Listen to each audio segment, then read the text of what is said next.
so that it would be away from stuff. Cool.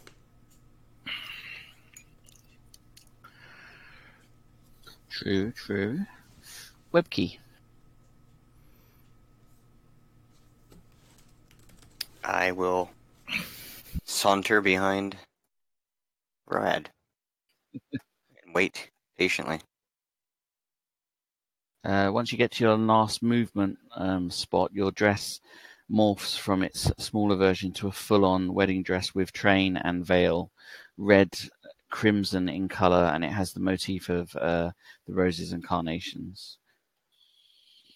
She looks at her dress and kind of like contemplates this again. I go to this spot, and I miss the bear.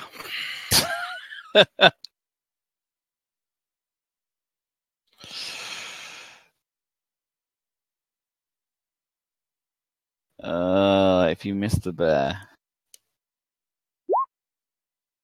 -4, so yeah, I hit the bear. You do indeed. You roll your damage. Is it medium at short range? It's medium range? I think arrows are the same damage to small, medium, or large. 4 damage. Nice. I've done more this game already than I did last game.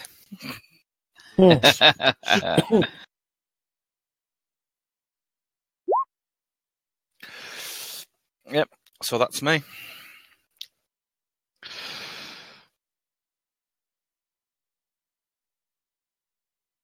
Posh cat. Kitty cat.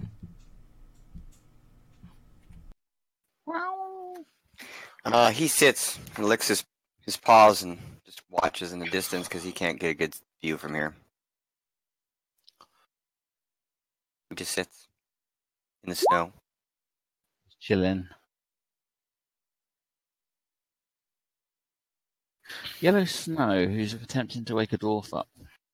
Yep, I'll spend my next round trying again to wake the dwarf up. Yeah, I'm just going to... I'm just going to pull one of his slap beard the hairs. smug off his face.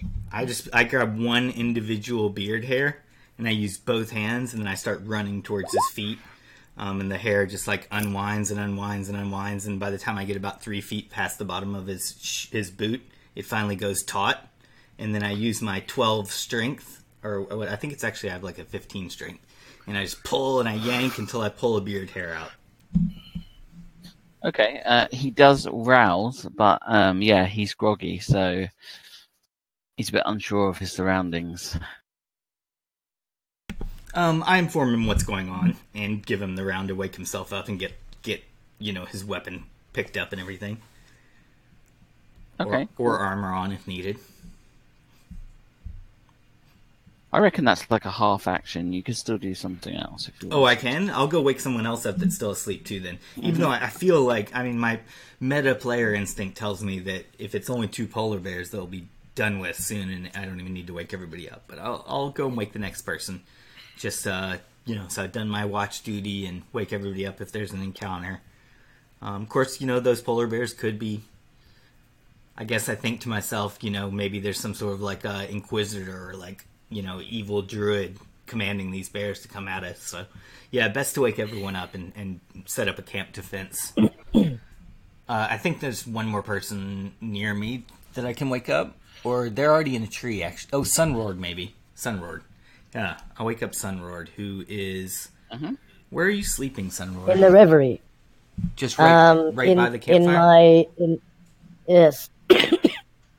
I'm in the reverie next to the campfire. Yeah, I think I don't know what a reverie is, sorry. Oh, reverie is that's the elfish form of sleep. Okay. You're not really sleeping, you're doing the reverie by the campfire. So you're kind of like meditating? Yes. Yeah, I guess I go over in front of you and I wave my hands in front of your face, and if you stay in the reverie, I start doing some jumping jacks and a bunch of hand signals. And I'm like, wake up, No, Mother, no. No, Mother, I shan't dance around in your favorite teddy today. Oh no! I say, no, Sunlord, wake up! It's we're here in the camp. What? Road has gone off to Oh. confront some bears to the west. No, not bear man, real bears. Oh, well, wake me up for a real emergency. Well, I just thought we should defend the camp and be prepared in case they get closer. It's fine. It's fine. It'll be fine.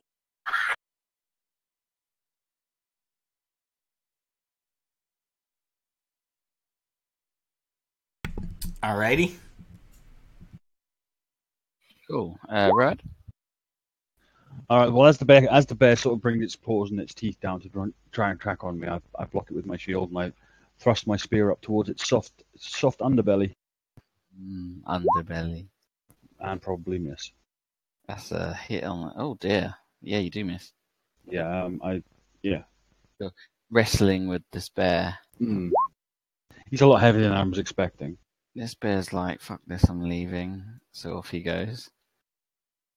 Leaving his mate behind. See ya, love.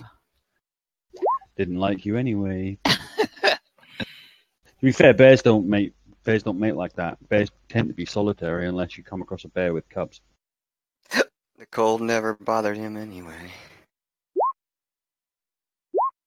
Claw bite. Oh, so close again. It almost manages to bite you. Right now, it's more like a hug match more than anything else. Yeah, it's like a bear wrestling match. We have all our spells back because we rested, right? So Nope. Nope. First watch, you were like asleep. Well, you weren't even asleep. But the other guys who were asleep were only asleep for like an hour or an hour and a half or something. okay. Let's get physical. Okay, I'll walk up. Physical. No, I will move over here to try to get the bear's attention Mm-hmm. so that it can. Yeah, you can do that. You're gonna act. Dookie. I wondered if you were gonna do that. Walk up here. No, I try to get its attention so it turns away from Road so that Road can get some sort of attack of opportunity or something on it. Foolishly doing this. But, also using my dexterity to try to... Yeah, I don't think I want to move there. I think I want to move here. On the mountain. High ground is good. Right, fighting with Road, you do make a big song and dance, and it kind of looks round at you and it sort of sizes you up as being quite small. And it thinks, okay, and its like dark eyes turn upon you.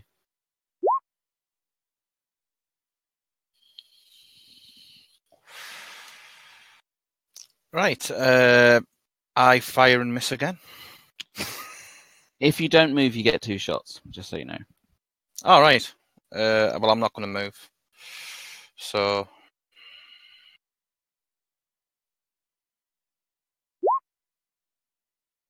$13 and... That's a hit. 9, unfortunately. So the first one hit, yeah? Yep. Some damage. 2 damage. Stick another arrow in its hide. The cat dude.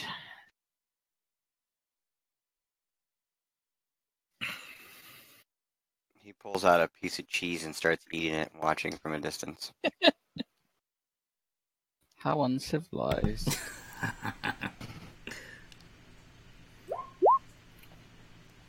The rudely awoken Sunlord.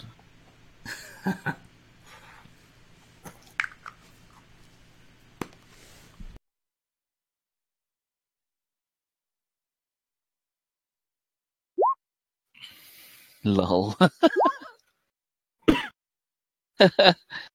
Yellow Snows go.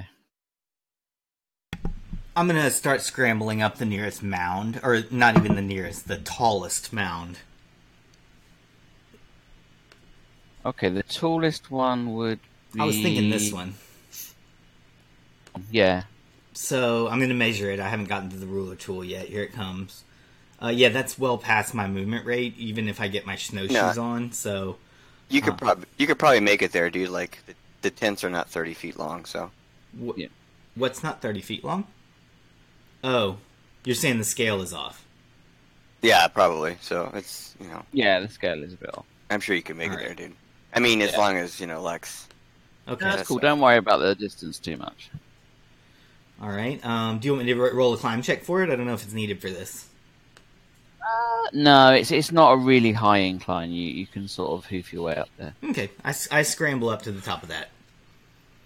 I use some of my Awesome. typical ice tools. I get some crampons on my hands and things like that. Start scaling your way up the icy surface. Tomb Raidering it. Yeah. Road.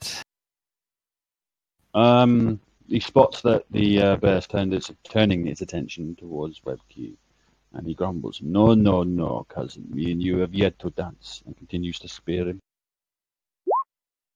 Slam! Nice.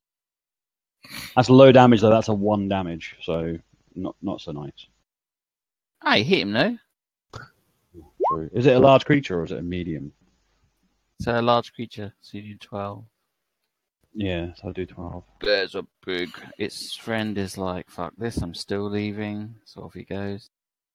Bears are like the best thing to kill people with. Remember somebody asked you about, has anybody ever left your game? And that's the fastest a player ever left my game. It was like, he attacked a bear, he's like, I'm going to go hunting. He attacked the bear, and he was like, claw, claw, bite. And then he died. And then the player literally dropped out of Discord and like dropped out of Roll20. That's the fastest I was like, wow, he left. And we're talking about a player that like spent, right? No, seriously. And this guy spent like a whole big thing on his backstory. Like, I was like, where did he go? Is he like not coming back? He got killed, and he didn't even bother to let the party try to resurrect him or something. Oh, he rage quit. That's amazing. So the bear is now concerned with the tasty-looking female. So it attempts to run past Road to fight, so you can have a free attack on it again, Mr. Bearman. Yay, that's what I wanted to give you. Tactics. You sort of cleave down its side as it's running past, and it yelps in a bearish way. Kill it, Andy, before it kills me. Bit late for that. You shouldn't have got its attention. Now it will attack Little Webkey. I thought you were stronger than that. It's gonna kill a Webkey. It's gonna kill me. No It's gonna kill me. No It didn't offense, occur to Web. me, actually. No offense, Webb, but I am stronger than that. However, you're stupid enough to call its attention. Oh my god. What's your AC? Oh shit! Claw I and a thought- bite. At least it wasn't both paws, because then you I get don't bear know. hugged, and that I got a wedding dress on. I don't have an AC. What's that? AC 10 standard. Yeah, You got dex? 10 Plus unless you dex. have dex. Yeah, I have some dex. I have What's your dex bonus? oh, fucking weird. I don't think it's going to be +8, but No, it's not. Okay. Well, it's pretty high. It's actually it's a 19, so it's -4. So yeah. Okay. So it's a 6 or whatever it is, 12 or 14. So the Claw and a bite. first paw will hit. Roll low. Roll low. It's like a D6 and a D8 or something. Fuck. It says Roll roll low. dice, but nothing's happening. Watch him roll max on both. 5. 5 for the paw. Okay, I could take that. That's cool. And This is the worst one though. Yeah, it is though. The second one is the worst one. Oh my gosh, she goes down. The bear like What? clobbers her and she rolls over off the backside of the hill. Claw bite, right? Yeah, so the bite is what took you out. Sweet Rebke falls over. She is Ouchie. -2. Okay. So, Road, you notice that the bear charges past you. You slash it down the side. It scales that small mound and mauls Webkey. The paw that scratches her goes like across her midsection, drawing its claws across her chest, and you feel a wetness in your chest. No pain. You don't lose any hit points, but you feel yourself bleed for a few seconds. And then it sort of closes its mouth down. Probably, God, where would it bite her? On the face. It so goes, it's It probably would go for the weak spots, which would be like the shoulder and the neck. Yeah, so it manages to sort of get its head round, and it does so. It crunches down on the area between, like, from a neck to a shoulder, and your neck and shoulder erupt into blood. Again, you don't mechanically lose any hit points, but you just feel this gout of blood come rushing out of you, and you're like, what the fuck? Does the dress actually get ripped or torn? The dress is torn, yes. Sweet. I could take But it it'll off. probably re-heal itself at some point if you survive. Alright. Rip keys out. If you survive. While I'm dead, take the dress off of me. I just fire 2 arrows into it. And don't do anything else.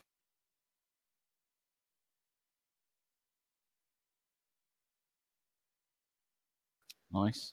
How much did he 2 do? hits. 2 hits. He said 24, 44. 10 damage. Oh, damn. That was just enough. Your arrows catch it in the side and somewhere squishy. And it rolls off the side of the mound. Dead. Nice. I shout over, does anybody know healing? Do not fear, I have healing. And he walks up to Webb, and he casts Cure Light Wounds on her, which I think is 2d4, isn't it? It is 4 plus half your level. levels. Yeah. Where do you touch her? On the wounds, obviously. Okay. So you cast your spell as normal and heal her as normal. Plus whatever half my level is. I think I'm level 3, so 2. Yeah. But it'll only thing up to 1 anyway. So 7, that's 2, that's 5. you only go up to 1 hit point because that's how healing works. Okay. And can you give me a save versus spells, Rod?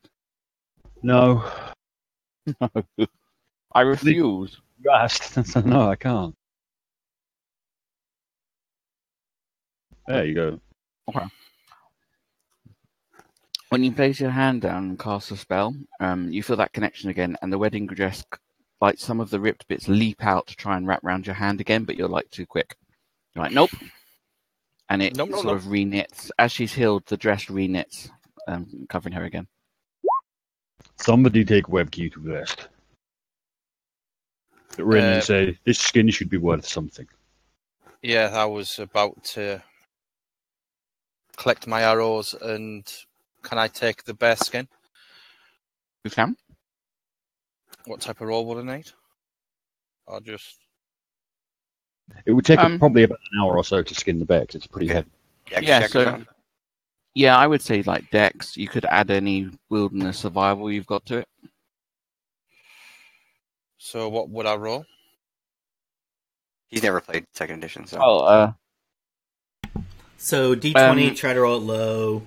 If you have wilderness survival as a non-weapon proficiency, then you could do it with. I think Lex is offering you a bonus for having that, and that would be a minus. I've got like hunting, tracking, navigation type skills. Would do the trick. Okay. So you can have your try and roll under your Dex, and you can have a +2 bonus for your hunting. So a minus 2. Mm-hmm. So you're going to roll D20 minus 2, and you're going to try to have that come under your Dex score to succeed. Yeah. Which should hopefully be quite high for a Dex score. Yeah. Oh, easy. It's a success. Yeah, I've won. Success. Okay. Okay, you could Dex spend is the 12, hour right, so- skinning the bear, and you do a very good job of it. You don't waste it or ruin its pelt. I get some meat off it as well, because, meat's back on the menu. Mm-hmm.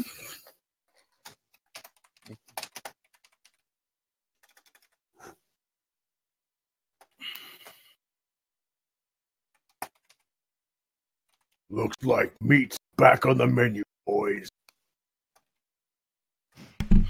Lex, I take my opportunity from on top of the mound to look around for any other threats coming in the night. Okay.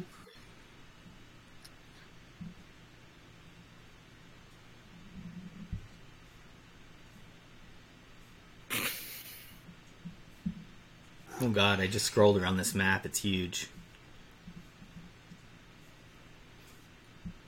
Plenty of wilderness here, huh, Lex? Yeah, you can see fairly far, but it is dark, so you Probably don't see a know. bear running away in the distance. This map Yeah, is the other- awesome. How many squares is the other- this, Lex? Like 120? I think it is. Yeah, it's Great. 180 by 220. Yeah, it looks like it's got like about a mile. Oh, that's huge. That's awesome. And it's all filled up with these winter tiles. Yeah. That's fantastic. Yeah, So, I'm sure you know this. A lot of Roll20 DMs will run a entire page will be just one of these tiles. And you've got this page on like 1, 2, 3, like something like 4 by 3 or bigger. It's true. Bigger. It's like 5 tiles by 5 by 4 tiles. 20 times as much area as your average map. Nice. All right. Well, if we needed any more meat for the menu, there's plenty of acreage we could go hunting. That's very true. It's getting to about 1 in the morning ish. It's very dark, even though I haven't put darkness on the map. You kind of have a glance around, and you can see the usual tundra. You don't really see anything moving around. There's the sort of skinned bear carcass with much of its meat has been removed where it died, but there's no further movement. So you guys could either start moving on, or you could go back to your sleep rotation.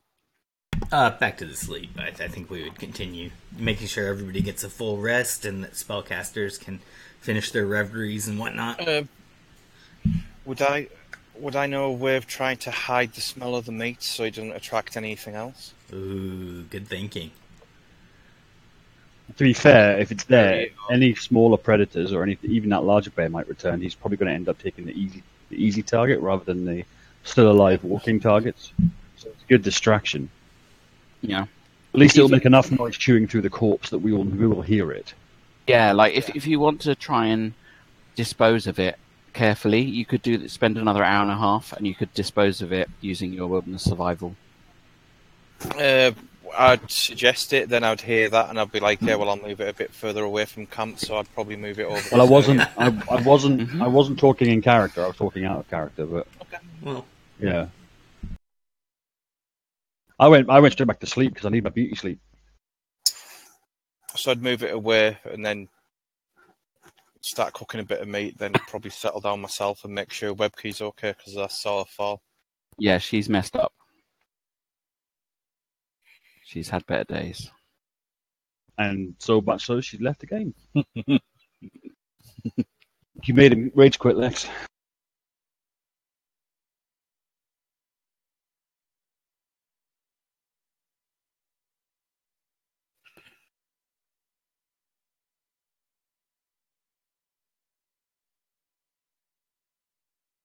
Okay. So you go to your next watch, and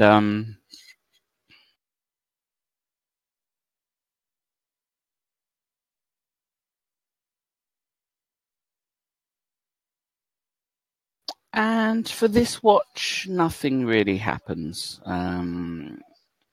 There's sounds in the darkness. There's the atmospherics. There's animals moving around, but you're not attacked by anything.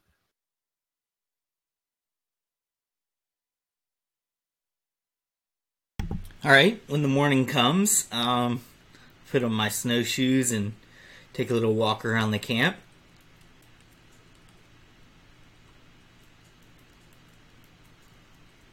I'm out of spells, so I can't do any more healing. So.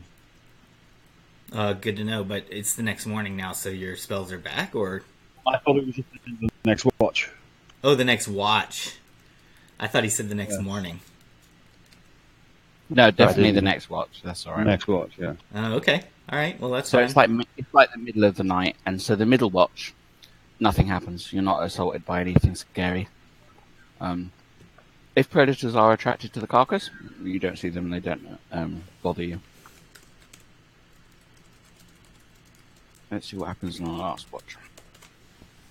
I think I'm gonna. I'm awake for it. I'm asleep now.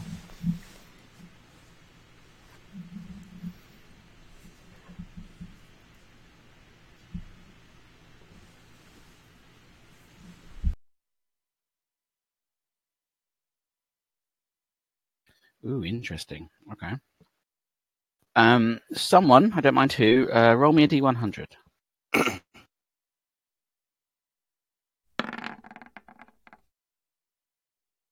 38. Interesting. That's his listy voice, by the way. Interesting.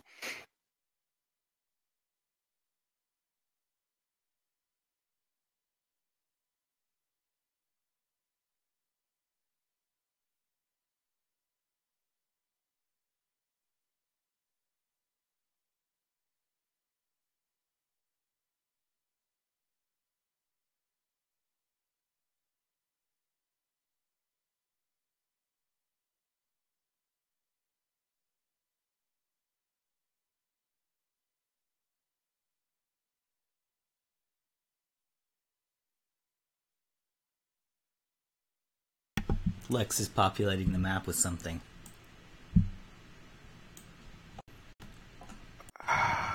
Computer's doing trouble again. Because Lex is adding too many monster tokens onto the map. Roll20 can't even handle it. No. It's definitely my fault. Definitely my fault, not Lex. What in the hell? Okay, whoa, Lex, what are you doing? He's being a monumental cocktard. So as the sun starts to rise and you all begin to... it's before most of you wake, so whoever's on the last watch, it's coming towards the end of your watch. Whoever was on the last watch, which I think was the spellcasters? No, it was me. It was me and Gorban, but I didn't bother waking Gorban, so it was just me. Okay. You hear talking in a high-pitched voice, and movement coming from this direction, like many voices chattering. Did I gain any hit points back?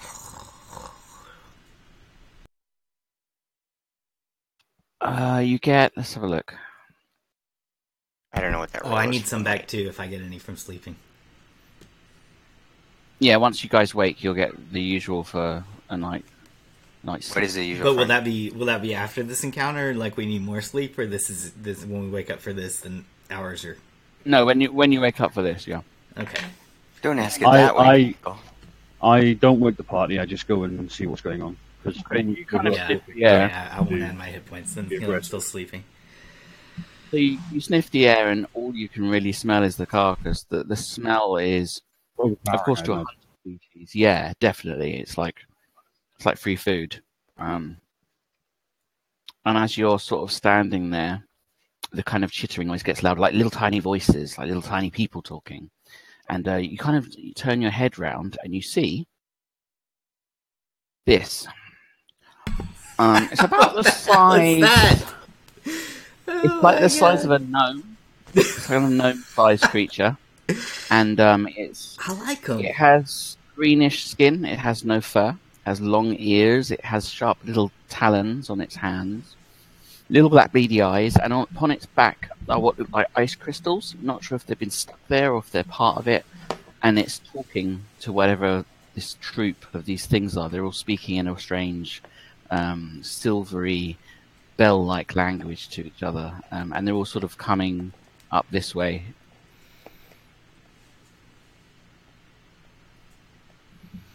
Wow. Okay. I like the looks of those. Fucking swarmers. They all cast magic missile at you. No, I'm kidding. That would suck. That would suck. Especially because as I've seen how many there are on the battlefield, that would suck. I feel like Listy. So, you could observe them. You could talk to them. You could attack them. What I'm going to do is I'm going to sort of whisper to the ancestors and beg their indulgence and to protect me from evils, etc., etc. And I'm going to cast Sanctuary on myself and step out into the open air. Okay. And be like, do you speak common? The lead one looks at you, looks way up at you, looks tiny little eyes, And it says, "We are common. Right then. What are you here for? We are here."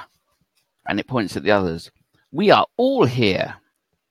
Yes, yes, yes. I understand that you are all here, but why are you here? We are here because the ones that were before us, they made us. And then we walked and we did many things, and now we are here. And that is why we are here." Okay, are you hungry?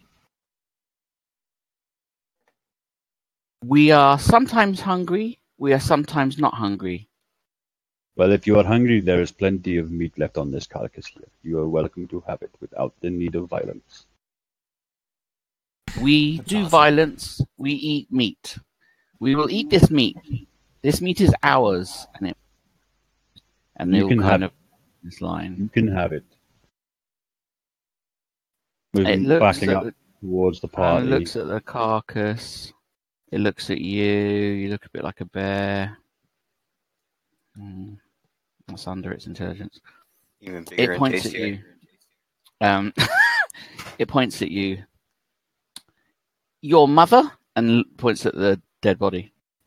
No, simply a cousin I no longer speak to. "Your cousin. You eat cousin? No, I have not eaten him. I only had to kill him. You kill him. You give food. You eat cousin." I did not eat the cousin. You can eat my cousin, though. I didn't like him that much anyway. It looks a bit thoughtful, and its little ears kind of flap a little bit, and it goes, "We can eat cousin. We can eat your cousin." Yes, you can have my cousin. There he is, waiting for you to eat. And it looks at the other one, and the other one kind of cocks its head to the side, and they jabber a little bit in their silvery kind of that kind of noise. And then it looks back round at you. "We are allowed to eat cousin of you." And it walks over to the corpse, and it kind of passes its little nails through the slightly frozen meat, and a few globules come off, and it sticks in its mouth. Let's see what it thinks of the food. Yes. Oh, it likes the food. You may eat the cousin. Globules, I love it. "Your cousin tastes good. You taste good." And it points at you. How many of you is there? "How many of us?" Yes. "There have always been us. There will always be us. We are many. We have number." Yes, but how many will you lose trying to kill me? It is not a safe bet for you. You may take the food and leave. It points at the carcass and kind of looks thoughtful. "Is food?" That is food. I am not food. "That is cousin. That is food. You are of cousin. It is not You are technically. food." It is not technically my cousin. We just look similar. It looks back to its friend. The friend decides, "Oh, damn, they're making their rolls." It looks back over at you. "One cousin, tasty. One cousin feed us for a while. Two cousins feed us for much longer." And it kind of like starts to get into like almost, when your cat is about to like jump on something, it gets that stalky against the snow kind of thing. Yeah. And they all kind of, all of it in a line, they all go down in a little line, and they start shuffling towards you. They're like crouching on their haunches, kind of. I am going. Does one of them look like a particular leader, or do they all look exactly the same? They don't wear anything at all. They don't have any sort of. They're not wielding weapons, or they don't appear to have any kind of. This is the one at the very closest to you is the one that's done most of the talking, but you're not sure, honestly. These things have got to have a morale, dude. You squash one of them like a grape, dude, they're gonna be like, meh. They're gonna start running in directions. They're too thoughtful, dude. Well, if they've got to make checks anyway to attack me, so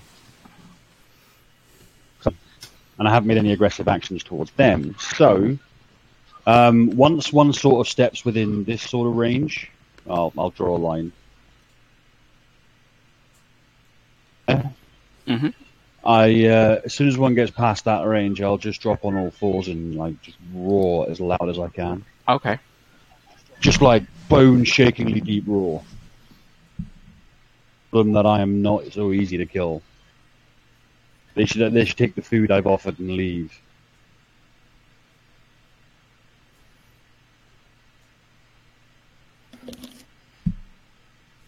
So we will do. That'd be charisma, wouldn't it? Yeah. Roll your charisma. Let's see what you roll. I'm sure my charisma is.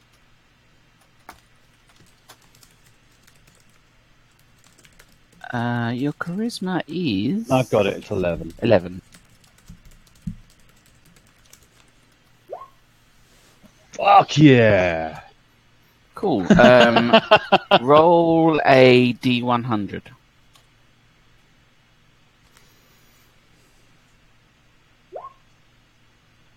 Nice.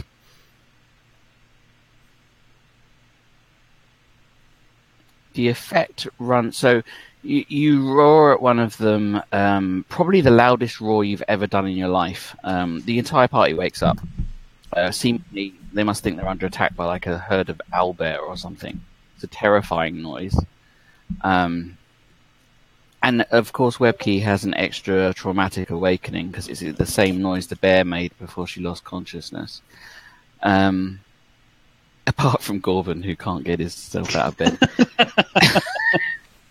In terms of these little creatures, they are also, it affects 58 of them, which is more than their number. So all of them decide this is not a clever idea. Oh, that moved you. I'm advancing and on they them. all Fuck begin. you, get out of here. They all move back when he moved forward. Yeah, they all start to move backwards away from you.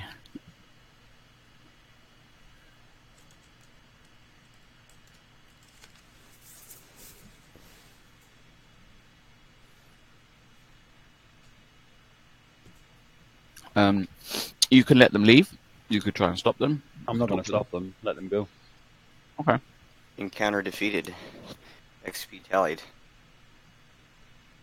Single XP.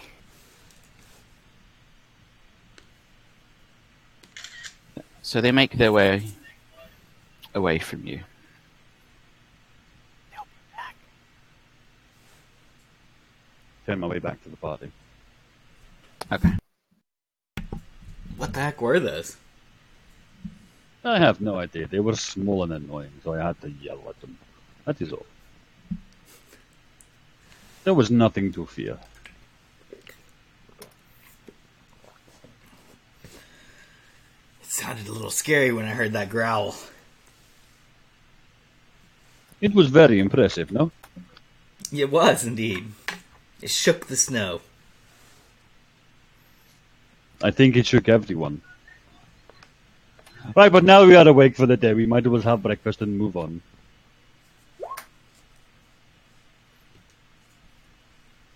Oh, wait, I can do it the other way. I got a chat button. Okay. Let me just prepare one little thing. Oh, says. Okay. For saying, not for doing. As you're preparing one thing, do we definitively decide, like, when you sleep for a night, is it like a D4 of hit points? Is that how it works? To gain back? Sleeping. I think it's like. It's not very much. Default Four is physical? 1 per night. I kind of agree we've been doing D4, but it also depends largely on if anybody has healing and herbalism proficiencies. Because when you have those specifically give you more per night. But if we literally don't have those, then we'll probably get just whatever the least would be. 1 or Yeah, D4. D4's fine, and we'll put pluses on if anyone's got like medicine or healing or any Right. kind of WPs that are useful. So, does anyone have those? With the lay on hands, I'm cool. I don't think we have those in the party yet, Lex. Yes, Corbin has both. Oh, Gorbin has both. Okay. Gorbin has healing and herbalism proficiency, so he can care for the party, which increases our healing per night. Thank you, Gorbin. So what are we going to make it overnight? 3 hit points back? We'll do. Everyone can roll a d4 and see what they get, and add +2 hit points for the herbalism and the healing skill. Cool. 4 points back for me. I have the capacity to go up in hit points now because I was injured earlier and also because of the level up. I got a higher max than I used to have. So I'm still down 5, but I'm doing good. Mm-hmm. Good. So in terms of directionality, because it's always a bit disorientating when you get to a map, the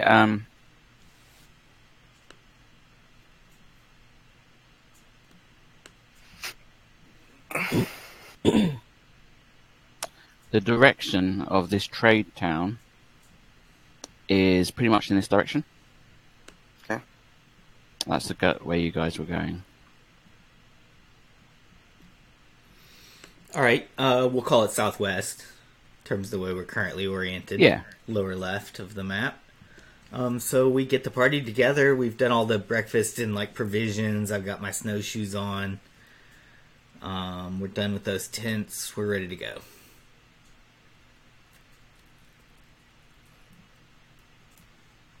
And so I think we'll start tokening our way across this map going southwest.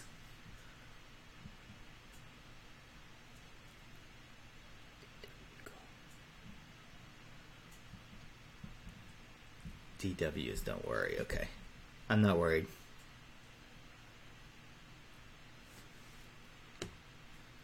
And so we're making our way towards that town that we know is way off to the southwest somewhere. Mm-hmm. It's like a little neutral trade town, so you guys figured that was probably the best way to go. The ranger actually suggested that it would be a good place to head off to. The trade town. All right. So, those of you, if any of you have wilderness survival, Arctic survival skills... Yeah, I have those. So, I'm assuming... Is it just you and the ranger that has those? No. So, anyone that has those skills can make a perception check about the surroundings, your like immediate surroundings. That was very good. Yeah, that was a good one. That was not so good. Okay, so Yellow, you have spent some time out in the Arctic. You know the Arctic well.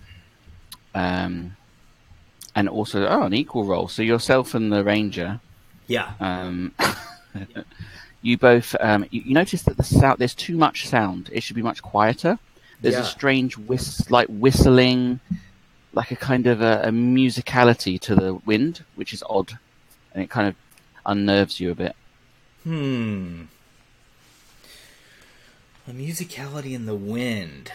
Something environmental. It doesn't sound like the sound of a creature.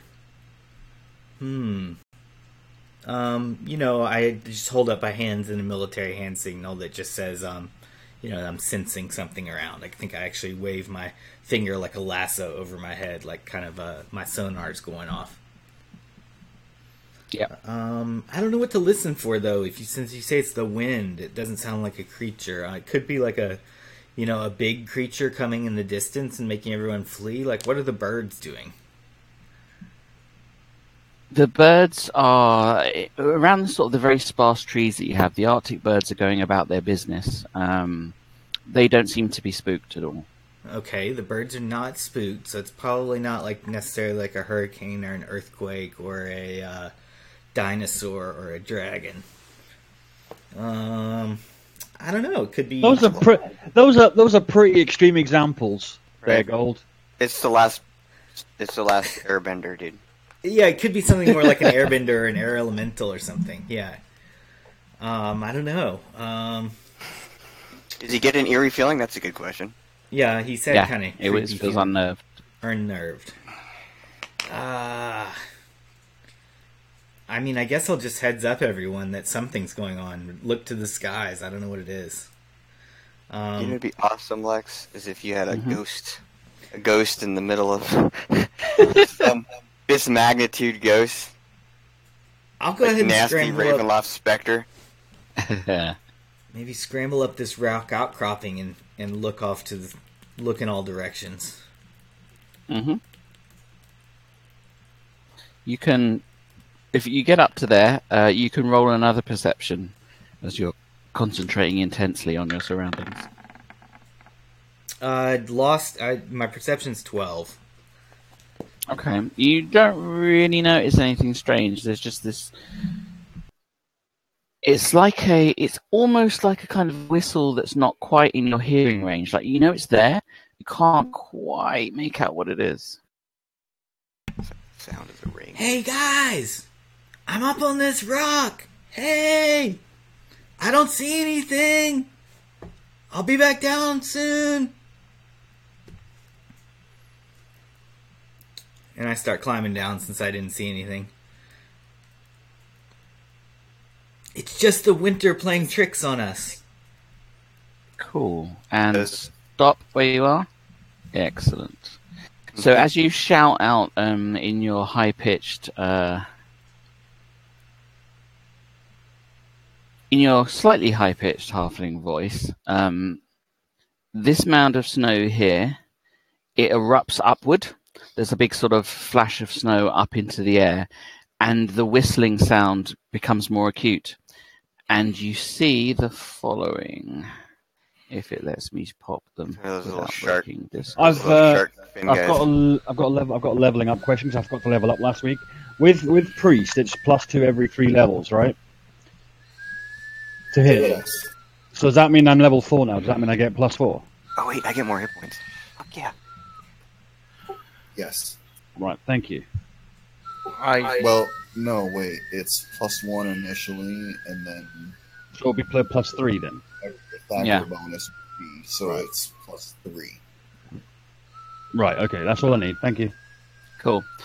Because I have actually been rolling without the +1, so it's all good. Okay, no worries. All right. Who's whistling? It's really loud. So this mound erupts, and from it spring more of these little creatures that Road had seen before, but in the center of them is a larger creature, this fellow, and he has around his neck a whistle that he is blowing into. Fuck, it's Trundle.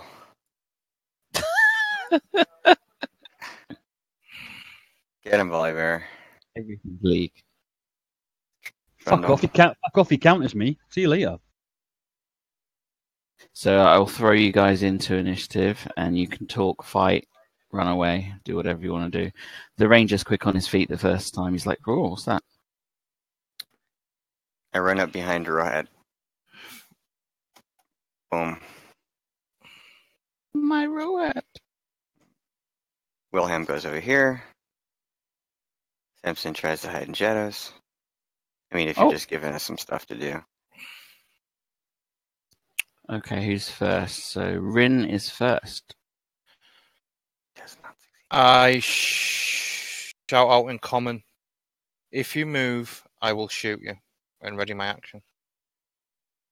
Okay, cool. This one goes to move. He's like, what did I So just it'd tell just you? be one. It would be one. Yeah. Shot. I have already readied. That was a warning. You fired a warning shot, okay. No, he's firing on him. Hits him too. Yeah, you hit him. Boom. Take 6, bitch. I selected everyone's tokens. Okay. Nope. I'll So throw it you was- in. Fucking dead. Ooh. Was that the little one that moved? I said Yeah, if you move, he takes an arrow to the face. He be dead. So these are the same little suckers that came in a horde of 100 before. Except for now they have a leader and there's only 5 of them, not 100 of them. And dude, he has a whistle. He's using his dog whistle to call the rest of them. I didn't see the ones before I was sleeping during that encounter, I guess. No. It don't matter. There's 4 guys in front of us, or 5 guys in front of us. Yeah. So this one's going to come over. It comes jumping down the slope and attempts to attack Yella. Ah, what? All right. So you said these things were about my Misses. size. Yeah, it's about your size. All It right. kind of scratches at you, but it misses. All right. Samson's go. And Samson failed his hide in shadows before the thing started, so he tries again. Hey. Shadow, motherfucker. He's gonna move. He's gonna move over here. Okay. Shadows. All stealthy like. Superstar.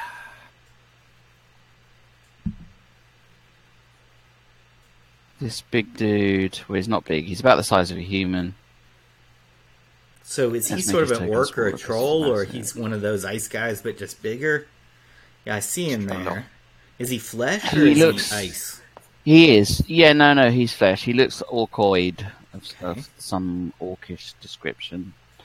So this guy jumps down next to you, and he shouts in like broken common, "Our lands, you die now!"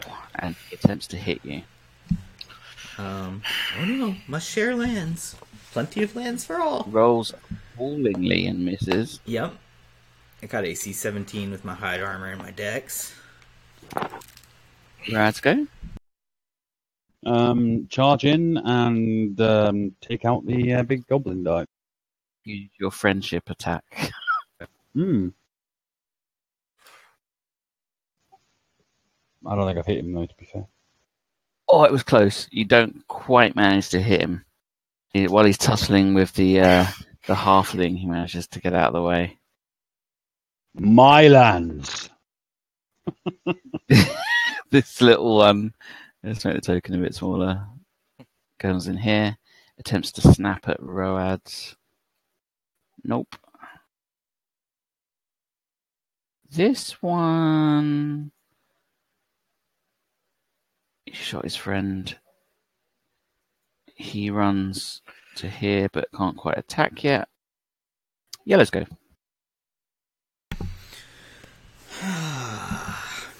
Man, I was interested in befriending these little short ice goblin things. They look friendly, but here they came and attacked me already. The leader's right next to me, huh? I'm gonna try to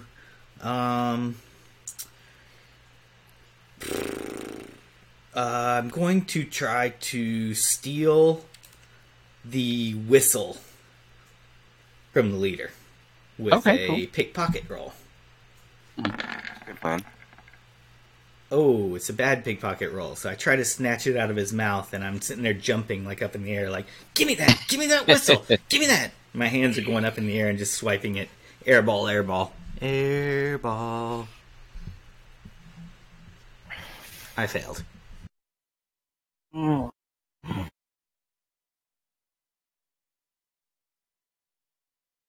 Web key.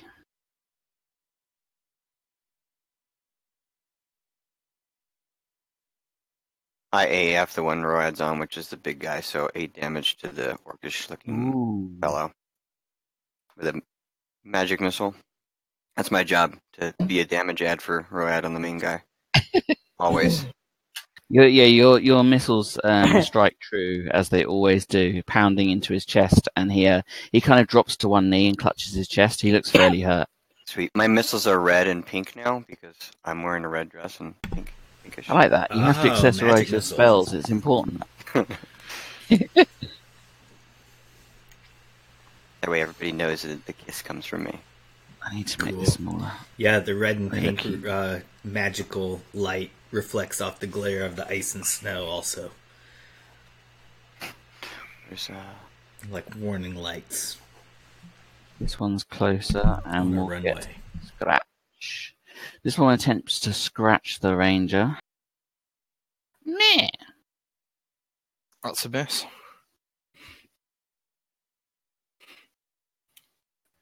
Wilhelm.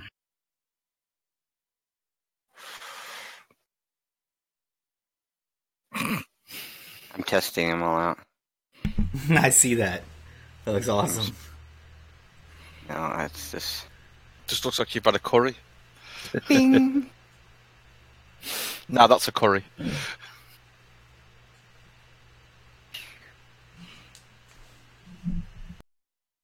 Okay. Wilhelm? Oh, okay. Yeah, well, I forgot who Wilhelm is, kind of. Is this another one of this is another one of Jason's characters that came with the cat? Yeah. He's a mage that got chased out of town with you guys. He's going to run over to where Samson is, because Samson can't hide from him, because they've just been together too long. And he's going to cast a magic missile on this guy here. Mm-hmm. So, he dies. Ooh. He dies. Dies. Dies.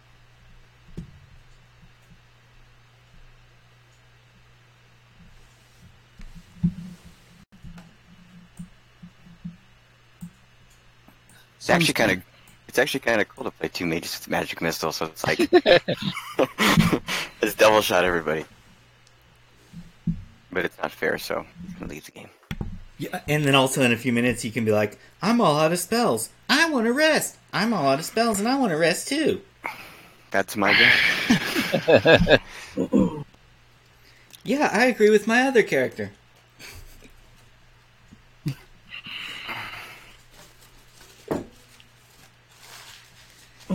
Just kidding around.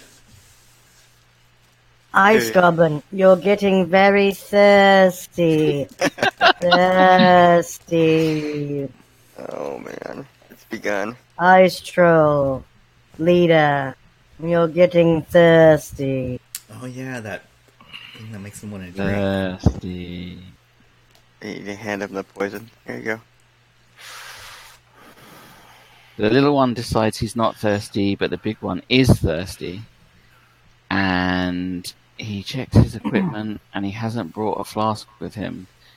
So he's like, do you know what? Screw this, I'm leaving. I'm really thirsty, I'm hurt.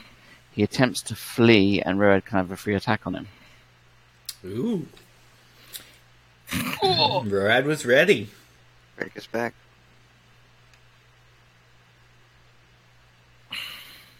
You know, one day you're going to cast that on a vampire and regret it immensely. Like on Getting Listy. thirsty. How much is it to change weapon in this game? From like a longbow to a short? I'm not fussy about that. You can pull it, to be honest. You just drop one and pull the other. Yeah. You I want to pull carefully my put your bow away, or you can just throw it on the ground and pull your weapon. I pull my weapon. Exactly. Yeah.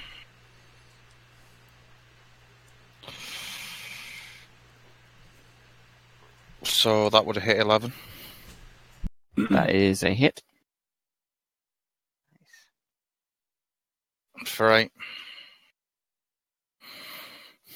You skewer the little creature, and it squeals as it dies. I have a small smile on my face.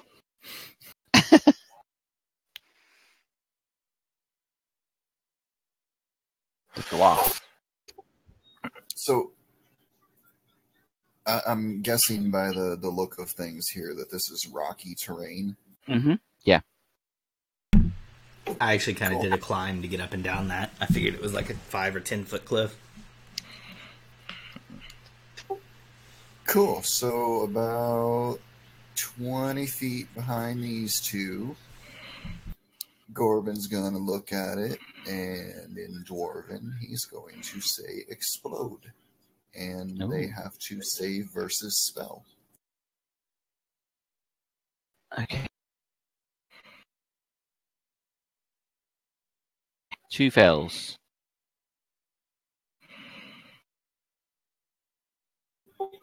So the rock behind them bursts into just thousands upon thousands of shards of shrapnel, and each of them take 13 damage. Ooh, ouch.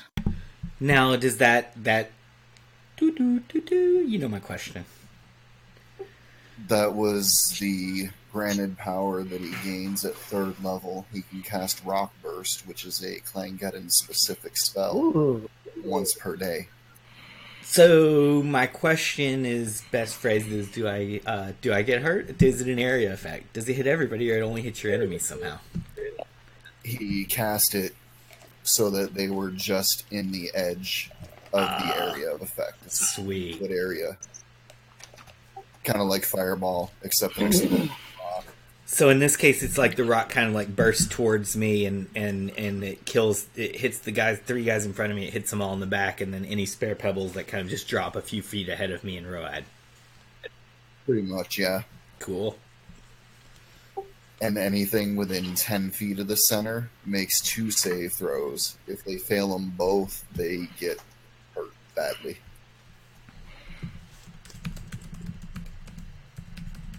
Nice. Yeah, they're shredded. They're absolutely sliced and diced. Oh, I stand corrected. They get 2 save throws at 10 to 20 feet away. So they actually get a second if you want to give it to them. Nope. They're shredded then. Yeah. If they fail both, they take full damage. If they make one, half damage. If they make them both, they take no damage. Okay. Oh. But then anything within 10 feet of the center only gets 1 save throw for half damage. Yeah, that makes sense. I take the whistle. Okay. The whistle itself appears to be made out of bone, some kind of bird, like the bill of a type of bird. It's been carved, and it has some strange writing on the side of it.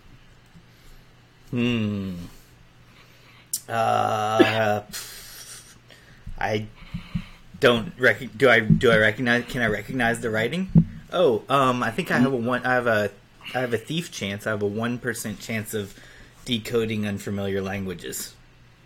Go for it. Just fucking toot it. Go toot and see what happens. Darn. No, I don't want to toot it. I think it's going to summon more of those little ice dudes. Well, I wanted to ask you what those ice dudes are. Did you meet some in the night? Do we have a name for them? What are these? If they're listening to that little ragtag guy that took like 2 hits, they would listen to Road. So, I mean, he scared them all off with a roar, dude. Like we could own this. True. Could be our patch of the anarchy. Yeah, I mean, we can summon them if you guys are ready. You want me to toot the whistle and try to summon some? Told you it's in my mind, Lex. I'll do it. I want to see. While I want to see what happens to do it. while these are talking about the whistle, you can see Rin is just cleaning his sword like he doesn't normally use it, and he's like making sure it's miraculous before he puts it back Nice. into Cares his. for his weapon. Then he picks up his bow. You're welcome to toot it, should you wish. Yeah, I'm kind of just waiting for the rest of the people at the back of the party to say what they do. Those and these. So like Wilhelm and Samson, and then Webkey, Sunroard, and the Clangeddon dwarf guy. They do nothing. Well, they don't know that you have the whistle, so. Maybe we could all go up on this rock outcrop. There's like a driveway that leads up on it. I don't know. You want me to just toot it and see what happens? I don't care. Why are we bringing more danger to us? Just because they heard it the first time doesn't mean it's necessarily that's the only thing they could hear. If Right. Webkey comes walking up. Right. We're doing it because we are like just D&D player adventurers, and like any Jack in the Box we pick up, someone's like, turn the knob. I don't know. I was doing that in character. Yeah. I am too. character. I am too. Yeah. What? So you're Sorry, so I'm your kind of character is now fourth wally. you're a D&D player. My thief rolls a climb wall check to see if I can climb the 4th wall. Mm-hmm. He's dead pulling it. Yeah, I climb over the 4th wall, and from the top of it I shout, "For D&D!"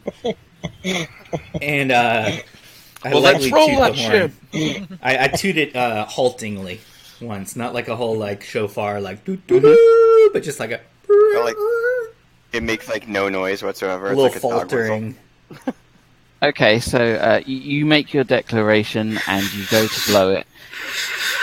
And yeah, you hear the blowing sound of yourself, and it makes a kind of a sound that you all kind of hear, but not quite, like it's just off your perception. And then you roll a D100. You hear Yanny, Yanny, Yanny. Laurel. Oh, Jesus. Oh, that's nice.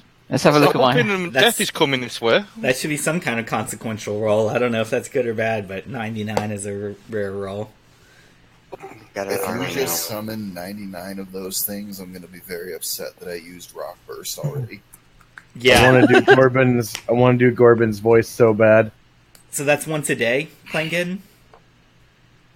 He gets Gorbin? it once per as a power, but because it's a Clangeddon specific spell, he can also cast it as a second level spell.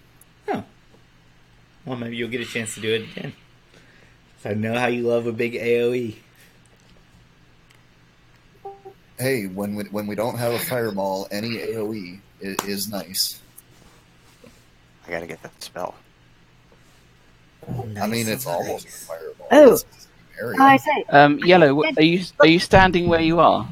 Yeah, I kind of When you backed up blew over near. I was thinking about hiding in shadows before I did it, but then I didn't.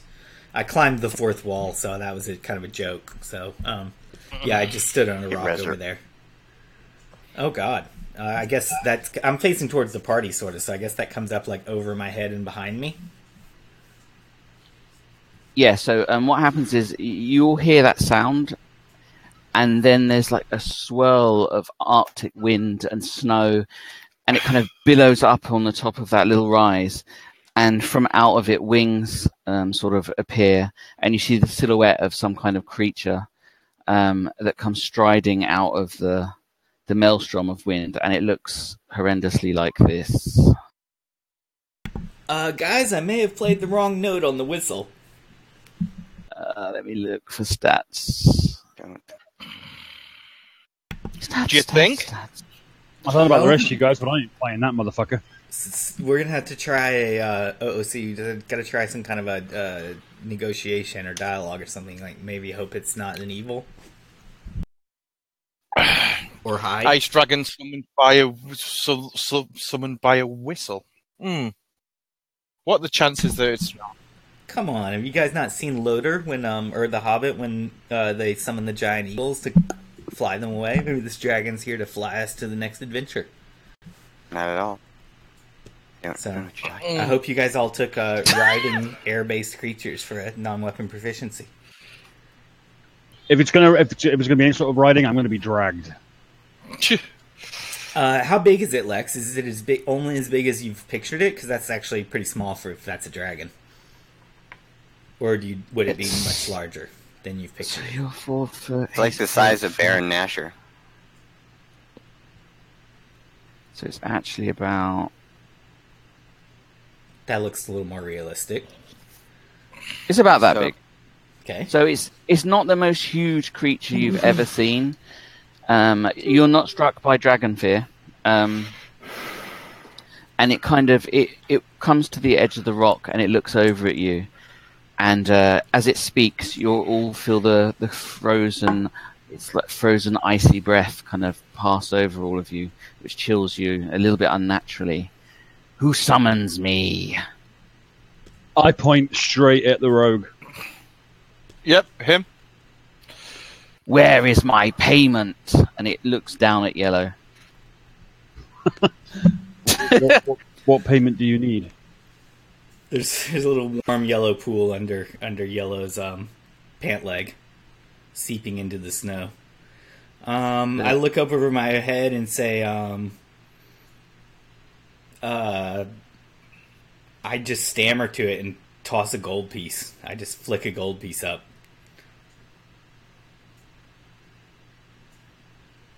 The creature watches the gold piece as it flies through the air, like its yellow eyes following it, and it slumps down into the snow.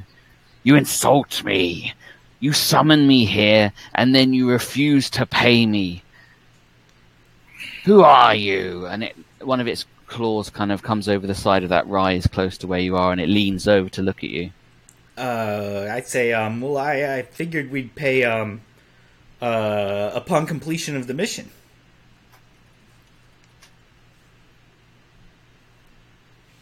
What is your name? Purple Snow?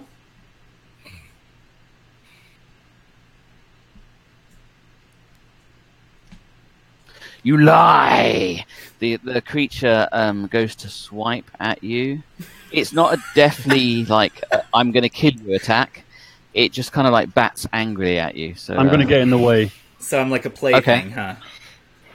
Like a cat I'm going to plaything, put or my like I'm going to put my body in between him and the dragon. Okay. Brace for the blow. Hits AC 24. Ooh. The webkey does. Is that AC 24 on the bear, or is that on the halfling? On the bear, because he went to block it. You take 11 damage as it kind of bats. You're not ready for the strength, and it kind of like bats the shield out of your way, and you take the claws across you. Just gets thrown across the floor because it was such a powerful blow. Yeah. You lie to me. And then you hide behind the stronger member. You truly are a pathetic and small creature. Why should I not consume you? I got the whistle. Because you never should eat yellow snow. And that's my motto. Thank you, Rin. It kind of licks its claws, which drip with the blood of Road. Alright, Webkey intervenes. She's going to say something. Yes, oh, yeah. Yes. Webkey, you bleed from your midsection for no reason. Oh. You don't feel pain. Nice. Connected. She runs up. Wait, I gotta chew this hot dog. Damn it. She's always chewing hot dogs. No, Yeah, it's amazing how much she has meat in her mouth. Okay. She runs up and tries to, not tries to wave at him, but get his attention, because she kind of runs up kind of suddenly and stops. Yeah, it looks over at you. And she says, "The whistle. We have the whistle to give back to you, so you will no longer be summoned." You cursed one. And it kind of like cocks its head to the side. What whistle are you talking about? This puny man, she says, has her whistle. We'd give it back to you so you'd be free from being summoned in the future. You are not lying like the pathetic small one. After we complete the mission, though, right? He is very pathetic, she says, and she walks over to him, putting her hand out for the whistle. You notice, Webkey, that the whistle has Fey writing on it. What does it say? Comprehend languages. It's written in... It's unfamiliar, but it is Fey, so you can read it. On the side of the whistle, written in a silvery script, it says, blow the whistle and take your chance. Damn it, that's probably worth a fucking lot of gold. God damn it! Cool whistle. I just realized that. Many things in whistle form. Maybe we can trade it to the dragon for something good, though. Like, get the dragon to do something for us. Wait, I got plans. So I'm smart. She looks up at him and she says, "We have, Rohad can ask the spirits to release your call from the whistle so that you never be called again." The dragon, it looks at you and it's, you appear to be the most intelligent one. The rest appear to be idiots. We will talk. Make your proposal, small one. Well, she looks back at Road. Road, when he's able to, will talk with the spirits to see if they could release you from such a cursed item. She says, that way you are never summoned again, Great One. The creature looks over at the bear that he knocked over. This one speaks with the dead, yes? She looks at Road. Killing Road. Technically, yes. You are a necromancer then. No. Necromancers raise the dead. I do not raise them. I just speak to them. That The is a pity. ancestors of my people. Raising the dead is useful. It is No, a he's pity you talking are to unable to do that. Come closer, bear man. Do not stand so far away. No, he just bravely walks up to the worm. He doesn't care. He's only got a massive gash on his face where he got carved up earlier. As you stand next to Webkey, her dress changes. The Drake takes note of this. You took my swipe. You did not die. Tell me, why did you protect the pathetic little one? Because he is pathetic and little. But the weaker are just cattle that should be killed, no? But he has skills that we need. It is like, how do I explain it? It is like when you have a child. You have to protect the child. Yes? Because that is where you keep him alive. While he is not my child, we need him later in the future. So you to attack him, I automatically defended him like I would anyone else in this party. The Drake considers. Yes, I see that he is not your child. For you and this, the intelligent one would not produce a child that looks like him. We are not producing anything apart from anger right now. That is the nature of marriage, my friend. So, you say this small one is skilled. What can he do? Well, apart from being annoying, he is pretty good at hiding in shadows and stealing stuff. Ah. So he's one of them types. Ah. And he has a very good AoE of yellow snow. Perhaps. Almost as if you could summon it on demand.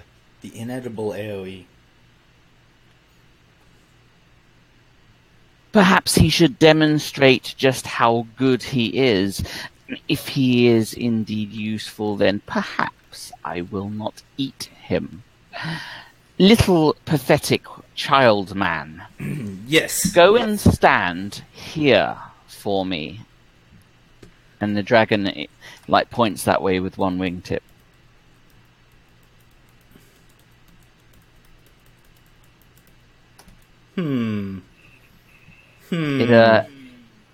It spreads its wings, and it raises one claw to point towards you. Oh no. By the power of the Arctic and all things frozen, by the drakes that have flown before me and those that will fly after, I cast upon you Cage of Puzzles. Oh no. Okay. Cage of Puzzles. So around you, a cage appears. It looks like it's raw iron. It has 100 locks, and the locks are all around you in a circle. And it has bars so you can see your way out. The dragon sits back on its haunches and watches you. Show me that you're skilled and I won't kill one of them. Oh man. Alright, let me see what tricky things I have here.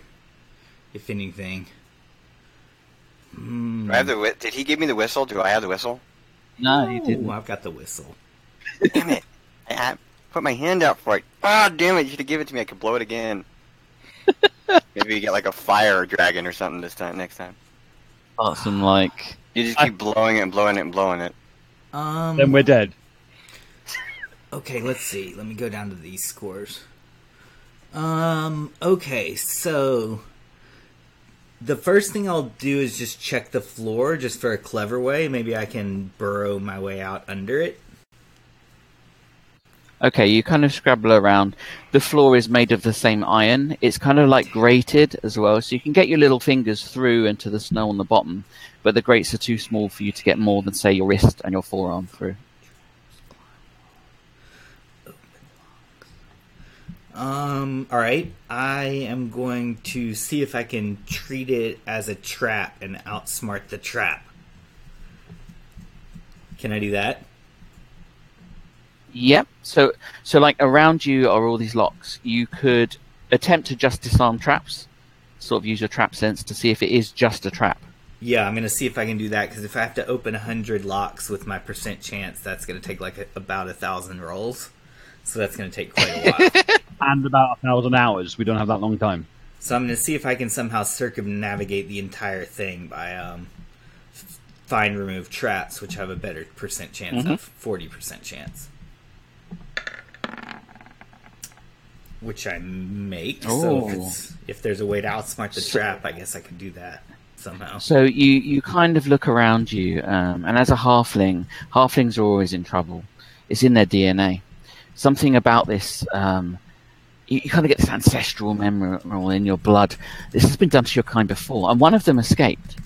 Because of the 100 locks, there are 5 locks of a slightly different hue. So they're kind of a brass color to them. Okay. Cool. In an average of 50 minutes or so, 50 to 60 minutes, 50 to 60 tries, I should be able to get 5 locks open. So, do you think that opening 5 locks would escape me?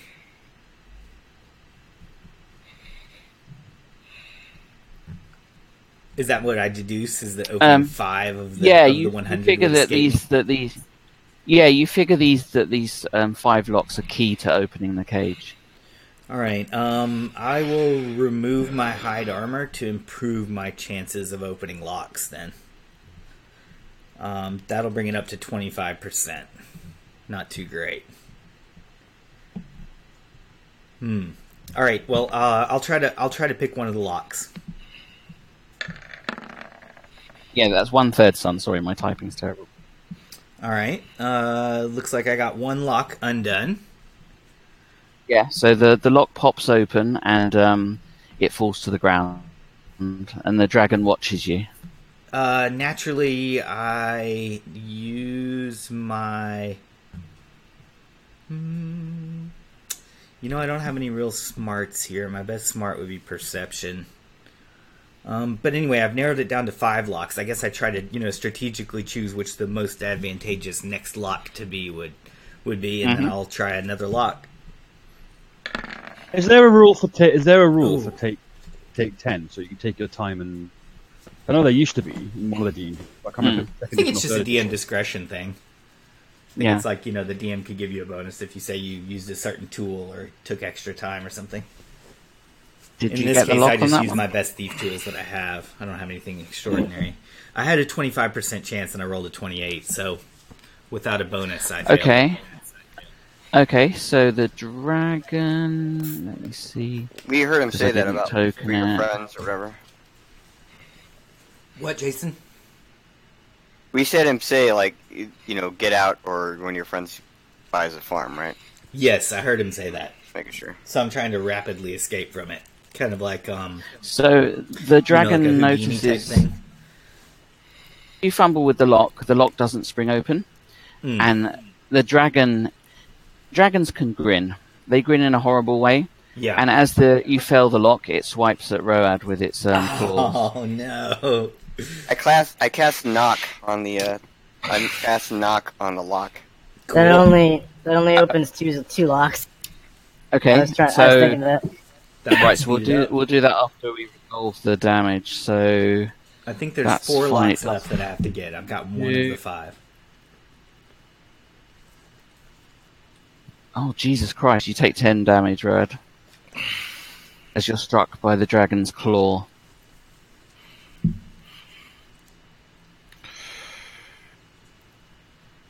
Webkey shouts to the dragon in a intimidating posture and says, "How dare you?" She says. The dragon looks around at you, Webb. He said he protects the child thing. The child thing fucked up, so now he gets pain for it. This is awesome. And the dragon also points at your chest where the splash was, where you're bleeding, although mechanically not losing any health. There are links between things. You should know this. Oh. Well, we sever this link, she says, with that thief. She looks over. The dragon raises its eyebrows. You wish to leave him to his fate, then? I can have him? Gets up and looks at the dragon and says, "No." I can get out of this thing. I just need a few more minutes. And I also need 1 paperclip and a stick of gum. Cast knock, but David probably could guy was cheating, and then we'd all die. Summary fair, of we cast are- is reduced person. Okay, you can cast reduced person upon yellow snow. Okay. I'm already. My initial size is. I think it's like 4.5 feet. So I don't know how much percent that knocks off at your level. Makes It's me like- like 20% smaller, or 50% smaller, or 100% smaller. If you were 100% smaller, you'd disappear. Yeah. Yeah. You won't The be way able to that- breathe, you die. The way the I think it's spell 30. works is It's once it gets you down to between the 1 particles, my inch, friend. then from there it goes in tenths of inches or something. just like Ant-Man. Yep. Yeah, I have- mystical realm. In my campaign, I have a template for that spell. I'll grab it real quick. Cool. So you go to cast your spell to reduce him, and the dragon twitches as you cast, and it glances in your direction. And it will attempt, let's see if it manages its intelligence. Fail. Fail. The spell goes off, and the dragon looks at the Pruane elf and growls. But the spell lands. I stand in front of the pruny elf. I'm just going to grin because he never said anything about us not helping him. True. So you're about 30% smaller, I think. Snow. Okay, About a third, yeah. So I'm 3 Can I feet cast- now. Can I cast Yeah. knock again? If I was 4 feet, I'm now about 3 feet or so.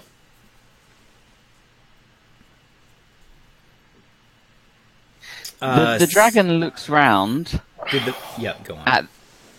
So you do shrink down a little bit. The dwarf makes his proclamation, and the dragon looks over at the dwarf. Do you think your pathetic god scares me at all? Would you like to come up here? Perhaps you would like to fight me rather than have him escape? I'd be happy.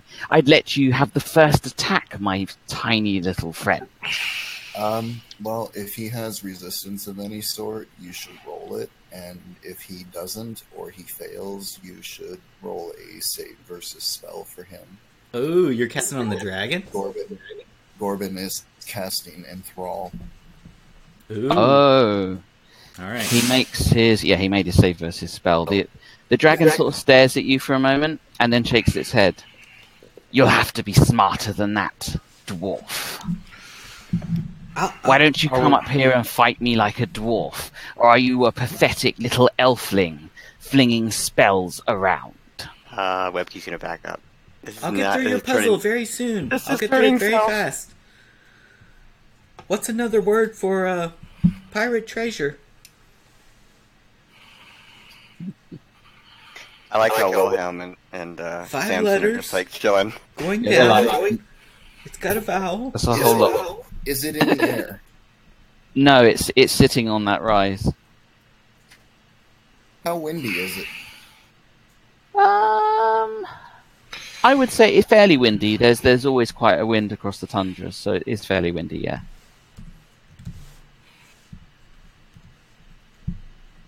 What's he gonna do? We shouldn't be fighting it. How many locks came open from knock? Oh, you cast knock, didn't you? Yeah. let me Yeah, roll someone to- cast it at once, and then they wanted to cast Yeah, it again I if wanted enough to- time passed. Yeah, I wanted to cast it to us. Ooh. The dragon noticed you beginning to cast your spell because it rolled a 1, which is really good. It points its finger at you, Webkey, and it says, "Silence, cursed one." And your mouth begins to knit together with ice, and it completely knits shut, frozen. Okay. I fumble with the How locks tall- now with my fingers. How tall is and- yellow snow? No, 3 normally. feet. Normally 4.5. Like less than 4.5 feet, like 4'4" or something. So I figured now I'm I around cower like behind 2'9" or 2'10". 40. That's 48, 52 inches. Yeah, normal 52. I cower So behind the 2/3 of snowman. 52 is around 3 feet. It's So- probably not small enough to slip through the bars. It would probably help, But there is only 4 more locks, and if knock didn't work. So what I'll do is, because it doesn't quite make you small enough to wriggle your way through, you get a minus 10 to any of your unlock rolls because your fingers are smaller, you're lighter, you're quicker. Okay. I'm just going to roll it normal, and we can add minus the 10 manually. Yeah. Okay. I thought I was afraid 71 for a second, but it's 17. Good. The next lock pops open. Okay. My fingers sort of shake, not with cold, but with nervousness. And I move on to the next lock as soon as I have a minute. Perhaps this little creature isn't as useless as I initially thought. You entertain me. Continue. All right. I guess just for fun, I will perform a climb walls, hide in shadows, and I'll climb to the roof of the cage and hang upside down and make it look as though I somehow totally disappeared from the cage. Like I Houdini'd out of there. And like now Webkey can lift up her dress and I'm going to walk out of it. And the crowd will be like, "Huh?" So, I try to climb up, and I successfully climb to the top, and I try to hide from up there, which I also successfully do. So I just disappear and go totally silent, hanging from the roof of the cage. The Drake... Let's see what the Drake thinks about. Oh my god. He knows. He knows. Stop fucking rolling ones, you bastard! The Drake peers into the cage, and he says, "Hiding in there just means you'll die in there hidden." He looks over at Road. "I won't hurt you this time. I would expect a prey creature to hide in the shadows. It's natural." Yeah, when I see that he sees me, I hang upside down like a trapeze artist, hang from my knees kind of upside down and just kind of grin at the dragon's face. I'm like, I had to try, showing you all my tricks. I'm trying to do a nice little performance here for you. And, when I land, I do a little snow shuffle, a little dance. And as I dance around, I move by another one of the locks and kind of deftly try to open it. And I cannot. Lex, while he's doing that, I'm going to take the gold I retrieved from the orc kind's body, one with the strange lightning on, and I'm just going to hold it up to the dragon. Is this what you seek? The dragon's head snaps around, and it goes to swipe you again, but you're ready for it this time. And you kind of take a slip back, and its claws pass harmlessly through the air. "That is a pathetic amount. Stop trying to buy me off. I thought you, of all these pathetic little creatures, would understand the importance of what's going on here. Or are you just as deceitful as they?" You calling me pathetic and deceitful? You were trying to buy me off. No, I was simply offering you the money we found on the corpse of the man that held the whistle. I thought it might have some significance to you, but I see now all you care about is pain and annoying people. I'm glad we understand each other. The Drake looks over at Corbin. "Any time you want to come up here, little one, I'll tear the beard from your face and shove it down your throat." Maybe this guy's like the Wizard of Oz. It's like a little gnome with an illusion going. I'm gonna go to bed. We're gonna get TPK'd right now. I say we run. I can't run this guy. Let's see. I say we give him something. Like the thief. If you give him me, I'll attempt to escape from him. If I don't escape, I'll be his lunch and roll another character eventually. Let me see. When a minute passes, I'll try another lock. There's only 2 locks left. So, does That's anyone right, else have yeah. knock besides the one that got their mouth sewn shut with ice? No more knockers. Yeah, knockers. It's not this kind. All right. Yellow Snow makes some joke to himself about knockers while he tries to pick another lock.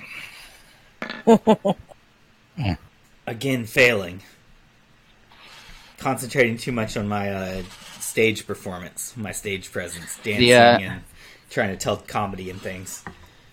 Using distractions to make up for this terrible situation I've gotten us into. The drake slams the ground with its tail, and a big sort of puff of snow sort of comes up, and it regards you angrily. I don't think you're taking this seriously, little one. If your father will not protect you, perhaps this will motivate you. And it swipes at Webkey. Oh no! Oh no! And hits her for 8, and also causes you to go flying about into this mound here. Can I see her hit point bar after that? Is she okay? Yeah, sure. What? How many points do you think I have, dude? More than we used to. Hold on a second. Where are you, dude? I'm a mage. What are you talking about? I wish I could think of some other way to get my way out of this without just picking the last 2 locks, but I'm gonna probably just try picking one of the last 2 locks. That seems to be the best thing I've got going right now. The drake looks over at the dwarf. Once I've had my fun with the little one, perhaps we will duel, and I will fly for you. I do have a brooch of Ariel. What's that, Lex? You found that on the Inquisitor. I wonder if this dragon respects the brooch of the Ariel. Or Ariel. It's the snow goddess. Yeah. I don't think I'm going to convince her that I'm a powerful Ariel cleric, though, instead of a halfling thief. So I probably better just keep halfling thiefing. Give him the whistle. The drake looks over the at whistle is the other idea. Yeah, that is the other idea. I could blow the whistle, but you guys know that could get us all in worse trouble. No, don't blow it to him. Give it to him. Oh, we're give beyond it? that. Forget What? it. I'm not going to give you any suggestions. Sorry, I I'm don't not want to give the whistle. We want to keep the whistle. The drake looks over at the dwarf. That whistle worth. And it says, I can end the game now, and we can have our duel. Do you want it, dwarf? Do you want me to end the game now? I can get out of this, I promise. I can do it. It's like one of those escape room thingies. I don't know how much berating the dwarf can take.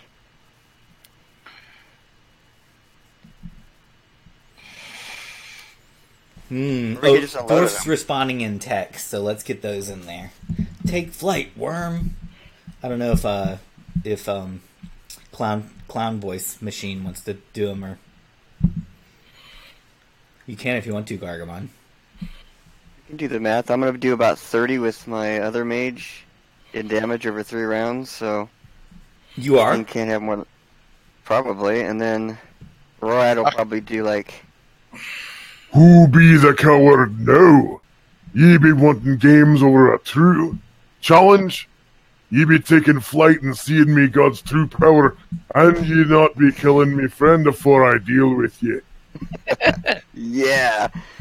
So he seems to be taunting him, I would say. I'd say the dwarf is taunting the dragon in response to the dragon's offers. Yeah. I guess enough time's passed. I'll try to pick the second to last lock. And this time I don't pick it again. Fumbling with the lock. I've bent my. I say yes. Now I need like a paper clip and some bubble gum.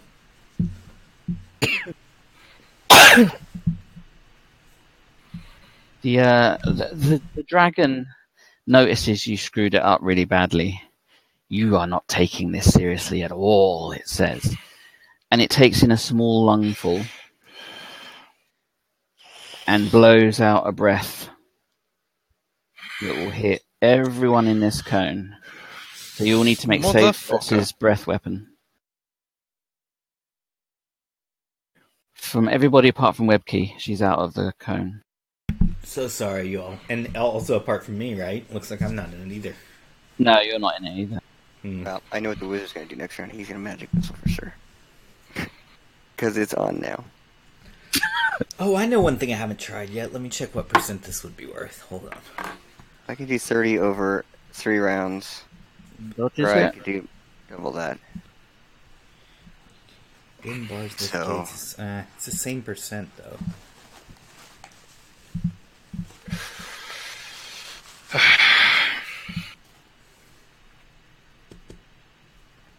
Yellow snow is actually quite strong for a halfling. I could try bin bars lift gates, but the percentages on bin bars lift gates are pretty bad. So open locks is actually is better.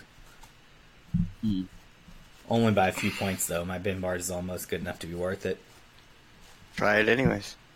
I could, just for a variation on the theme. Seeing that I'm close to getting myself out, instead of picking the next lock, I just try to literally twist the lock and bend the metal on it until it comes apart. I have it's either a 16% or 18% chance. It is a 16% chance. I strain trying to pull the padlock off, as a bunch of people in the party take 5 points of damage from frost breath. The dragon. Half on. No, it missed you entirely if you succeed. It wasn't a full breath. It was like a save versus breath. So if you make your It was save, almost- no damage. It was like an offhanded, almost like a kind of a dismissive little. He snorted it He off. spit on you. The Drake noticed he's trying to pull the lock off rather than disarm it, and it laughs openly.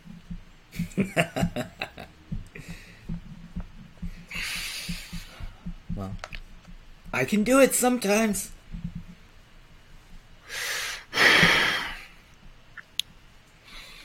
After I get out of this puzzle machine, I've got one more thief ability I'm going to show you, and I'm going to have to climb up on your back to do it.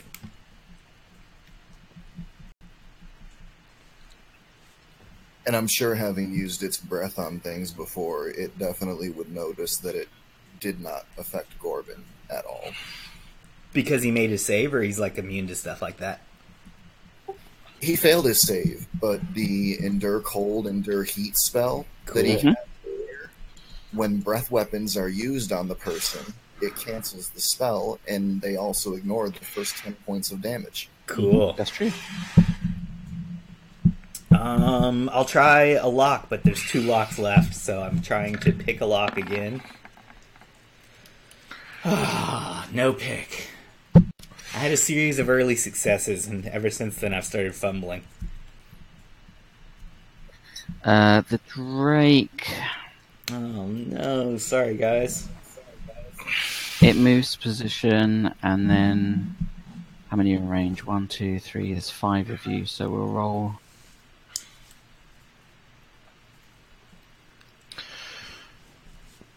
Did it walk or did it fly?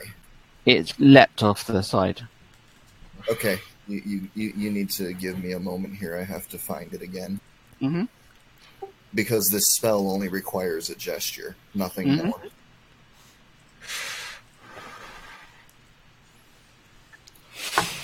As it starts to move, my bow follows it.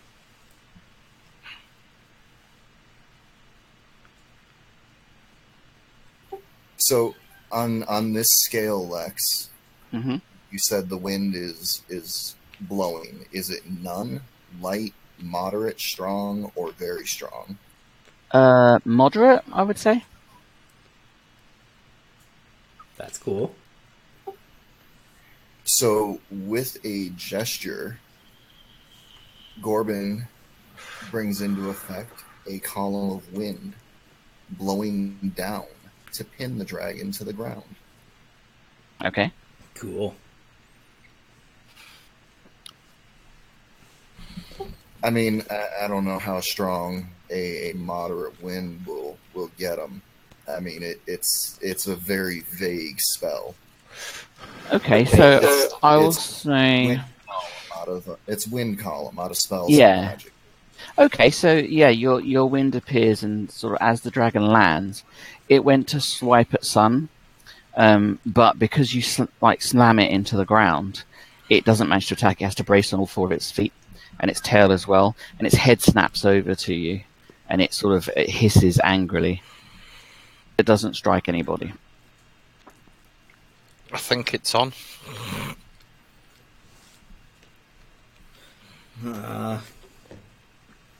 So it just hopped over there and threatened people? It's just hopped. It went to hop over and hit and swipe at Sun because you screwed up the pick lock. But Corbin cast his spell, which cancelled its attack. It's not in full initiative attack. Did I have another idea? Let me think. I don't think I have any other ideas. Just break the lock or pick the lock. Oh, he casted it as a spell on me, right? The cage was a spell on me. I could try to disbelieve it in case it was an illusion. But again, I don't think my chance would be any better. My intelligence is only 8. So I think my best way out is to keep thieving. I keep trying to pick the locks while the dragon hops around over there. Now I'm just like, oh my god, he's going to kill the party before I get out of this stupid thing. Still not out. This second to last lock has been killing me. Can someone please unstitch our magic mage's mouth so they can knock me out of this thing? Hey, I'm doing everything I can to keep this thing busy and away from you. Oh, that's and everyone cool. Else. Well, it hasn't been attacking me the whole time. It's been attacking everybody else anyway. I mean, I'm trying to distract it from everyone else. It just isn't. Yeah, it works. The Drake rears up and goes to strike you, Gorban. Your peasant magic is nothing. Yet ye be knocked to the ground like a wee leaf in the breeze. Cool.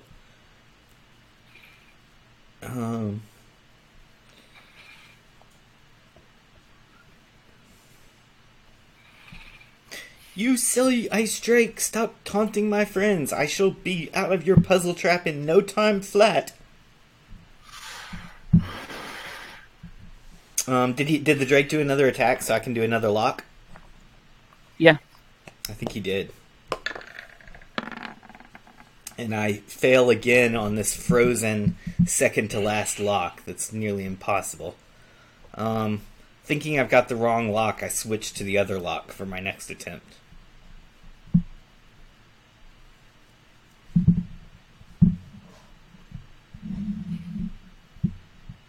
And move in front of Sun just because he's still got that spell up, hasn't he? Sort of protect him so he doesn't break concentration. Mm-hmm.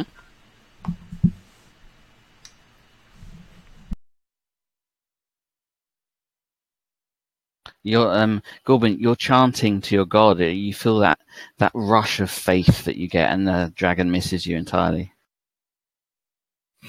Well, not that I have any effects to my armor or anything, but he's not even trying to dodge. He's just looking this dragon in the eye, singing at the top of his lungs. He don't care. Nice. Was it a claw attack? Yeah. Does Gorbin's song affect anybody else or just himself? It's not any kind of effect. He's just singing a song of praise. Cool. Doing what dwarves do. I am doing 2 things to break my streak of bad luck. Yellow Snow's switching to lock number 1 instead of lock number 2. He'll try and break that. And OOC, D&D player thing, I switched dice sets, so I stopped using I put away the gold dice that were failing me. I've now got my yellow dice. So here comes a yellow dice. Ooh, 4! The lock pops open. Yeah, alright. Good. Now there's only one lock holding me in. I rattle the cage and see if there's a way I can slip out with only one lock left. The cage rattles, but it's still locked. I sort of, you know how we outsmarted the fact that there was 100 fake, not 95 unimportant locks and 5 good ones? I kind of like start unraveling some of the chains and things that were connecting one thing to the other now that it's almost completely solved. Okay, that's cool. So, roll 1d10.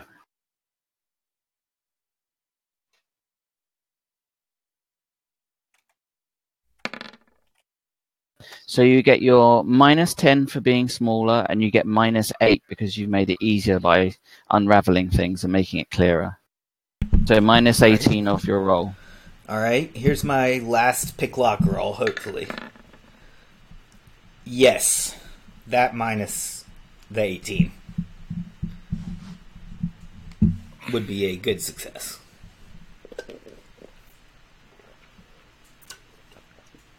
And I roll out of the cage. Yep, the door swings open. All right.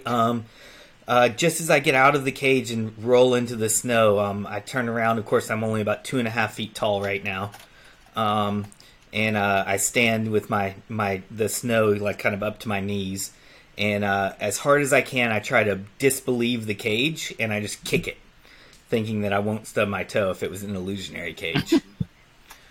I think when you disbelieve an illusion, you get a save or spells. Of course, if it's not an illusion, it won't. Yeah. So in a save, I'm trying to roll high. I don't know what my scores are. I'll have to look. Looks like I needed a 14, I think. No, I needed I needed higher than that. I think I needed like a 15 or 16. So I don't think I disbelieved it. So I stubbed my toe. Kick the cage, and the cage, it rattles a little bit, but you don't hurt yourself. All right. I say, I could swear that thing was real, but it's got to be some kind of illusion. He just pulled it out of the air mysteriously. I didn't see a dragon flying around with a cage and flew over and dropped it on me. It's got to be an illusion. So, are you guys fighting the Drake now, or was it going to leave us alone since I escaped? I'd make a big deal about the fact I escaped. Did it! I'm out just before He totally doesn't care. He's lost interest in you. Yeah. The Drake looks over at you. You found your way out. You're not as stupid as you look. I love that saying. And your friends were willing to be mortally harmed to protect you. That's what friends are for. I look at the dragon and go, willing? We just were.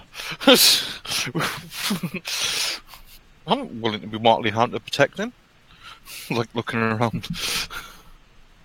The Drake sits back on its haunches and kind of like eyes the party. It's like sizing you up, trying to work out what such a group of weirdos and misfits are doing in the middle of a snowy realm.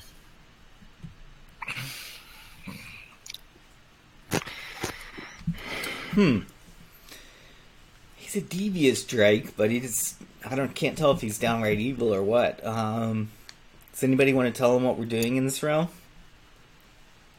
Maybe we can get him to do something for us since we gave him some entertainment. As he peers over at us, Webke says, "We just want to be on our way." Actually, I can't say. Can I say anything? Yeah, the ice around your mouth melts away. We just want to be on our way, Great One, she says. The Drake eyes the little Webke. Hopefully we've amused you, she says. At least a little. You have amused me. I've understood a little bit more about how your humanoids react to each other, though I don't fully understand why any of you would allow me to claw you in return for the little creature's life. And then it looks over at Yellow. Yellow, why did you not sacrifice yourself when I almost slew your mother? And points at Webke. Oh God.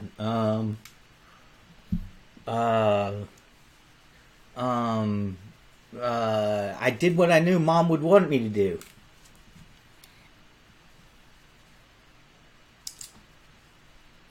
You can't give in, and never surrender. Let the puzzle masters win. You have to keep trying until the very last hit point. So you're willing to have your mother killed for you, yes?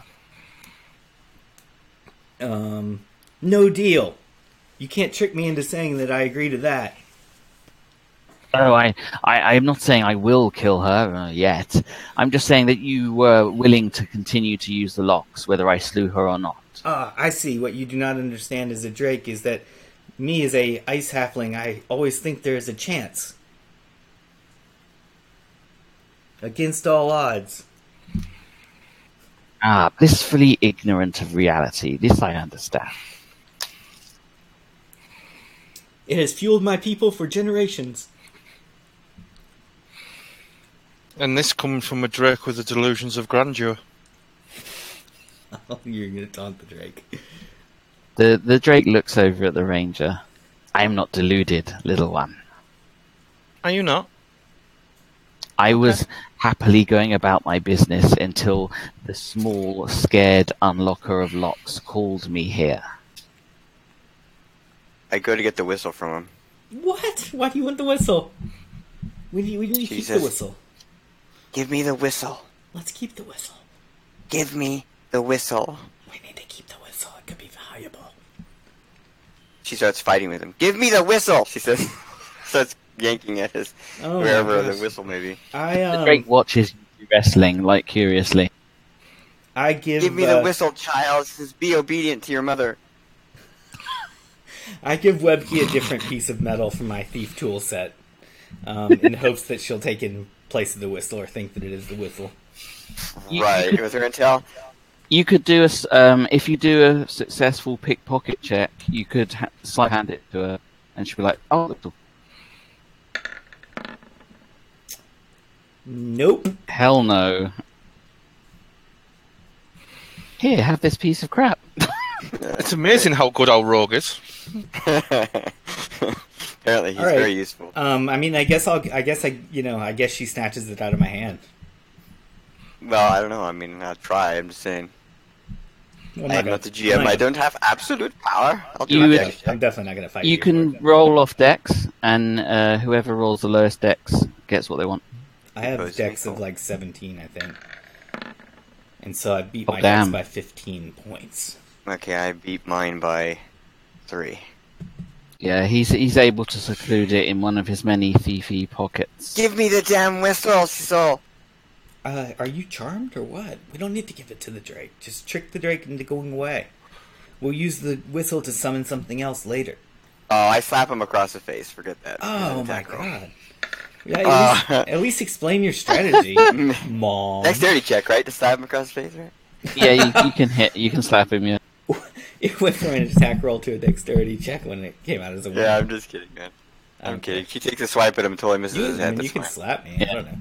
Why don't you just either tell me tell me IC or OOC what your strategy is? Why do you want the whistle? I'm not gonna tell you out of character, dude, because fuck that shit. And it should be obvious why she wants the whistle. You're the one who's not getting hit. Gotcha. Everybody else is.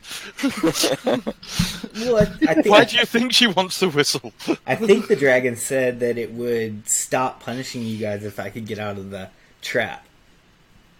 So I made it out of the trap, so maybe we can just outsmart the Drake now and either get out of here or... I don't know about attacking. I grab him. Seems difficult. I grab him to try to get his attention, and I say, "Look, thief." He says, "Give him the whistle so he can go on his way." It's not even the dragon's not asking for the whistle. All right, she steps aside from him, and she says, "Great one." She says, "He has the whistle that summons you. I give it to you as a gift. Take the whistle, and be on your great way." She says. And we won't pester you no more. The Drake's eyes widen slightly, and it extends one of its huge, clawed paws. What? Give me the whistle then, little one, and I will leave you in peace. Oh my god, you guys. He is trying to put me in a moral dilemma, or what? Yeah, exactly. He is the disobedient child. He will not give me the whistle. I wanted only to give it to you, your greatness. And I kind of bow and want to do an etiquette roll. Because if I can kill a character with an etiquette roll in a game, that would be awesome. The Drake looks at Road. Perhaps you should have your father discipline your child. take it. She says that to the dragon. Drake says that to Webkey. To Road. Road. To Road. About Road.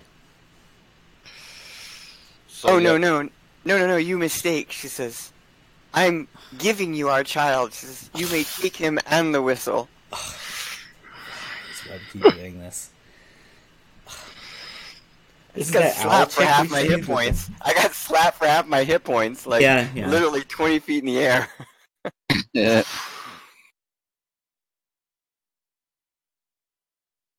Well, thank you for taking that amount of damage, but nevertheless, once we get away from this encounter, we can heal back up. Sweet. No, that's okay. Once we get away from this encounter. She says, I am giving you, she says, my child, to do what you please with him, to amuse you. Take him, Great One, please. I have a pretty good record of like trying to save Webkey and stuff. And other people in the party. Yeah. Plus, you guys put in all this work to try to save me from the puzzle trap, and now I'm out. You know what's more even amazing? Nobody's saying anything and just letting it happen. Oh my god. I'm sat there going, just give him the whistle and then we can... I'll wait for Andy to stop, do his typing, because he might be responding in some way, and then the Drake will talk. Yeah, OOC, just description-wise, I mean, I like the whistle. I think we should keep treasures that we find and get, and magic items. Like, we don't have that many magic items, we're kind of low level. Seems ultra cool, some kind of crazy whistle of summoning. We're into ice-type stuff. My in-character takes my out-of-character over. I got slapped for half my life in characters, so that whistle means nothing to me. And, I'm sat there going, well, if we give him a whistle, we don't die. Maybe we can find another whistle in the next town. True. That's a good point. See, sometimes you can't rationalize it with the villain. You just gotta, bow to your knees and be like, here, take this. We're paying homage to you. Yeah, it's if we all die for a whistle, I'll be pissed. Has anybody damaged the Drake at all yet? I know there's been a few attacks, semi-attacks against it, but nothing actually harmed it. No, we haven't actually fight against it. It's kicked our ass, and we've tried to keep it busy while you were getting out the thing, and then it's like, just give him the whistle. And it's like, oh no, I want to keep it. True thief, dude. Our best fighter's well below half because he's been whacked about. Webkey's well below half. I'm really fortunate I haven't been hit yet. The Drake looks at Road and nods its head. Bring me the whistle, and I will leave. What did Road say? Get it yourself. I am not your plaything any longer. Nice. I'm actually going to turn my back on the Drake. Cool. I'm actually just still thinking. I'm not downright putting my foot down. I'm just trying to think. I'm thinking through it. Okay, I'm going to stand over here so that next round I can magic missile that thief. Doesn't matter character. I'm feeling a lot of peer pressure. Okay, the Drake... it rolled really badly. The Drake agrees, and it comes stomping down through here. It just pushes everyone out the way who's in the way, and it sits down. I'll make it smaller because it's too unwieldy. Oh, I like it big. It comes straight over to you. It looked better big. All right. There we go. It comes straight over to you, and it opens one of its great clawed hands and says, "Your herd appears to wish the whistle to be mine. Give it to me." Did Bilbo give Smaug the Arkenstone when he demanded it with such a claw? No. Oh, you're a Tolkien fan too? Cool. Fist bump. I will cast magic missile on the magic beast to make him drop to his knees. Don't magic missile me. Don't Webkey. Okay, take 13. On your knees, child. The Great One is speaking to you. Oh my god. Instant dragon worshipper. Cool. Me? Yeah, I know where the way the wind blows, dude. Sure. Better this dragon than Listy, dude. Or than dead. Who's Listy? Yeah, He takes 14. Okay. I mean, Listy's not here, right? Do you think that Listy Wait, how sent many the hit points dragon? you got? I'm almost dead. Or, I mean, that gets me way low. Yeah, Oh, okay. you feel her and you're...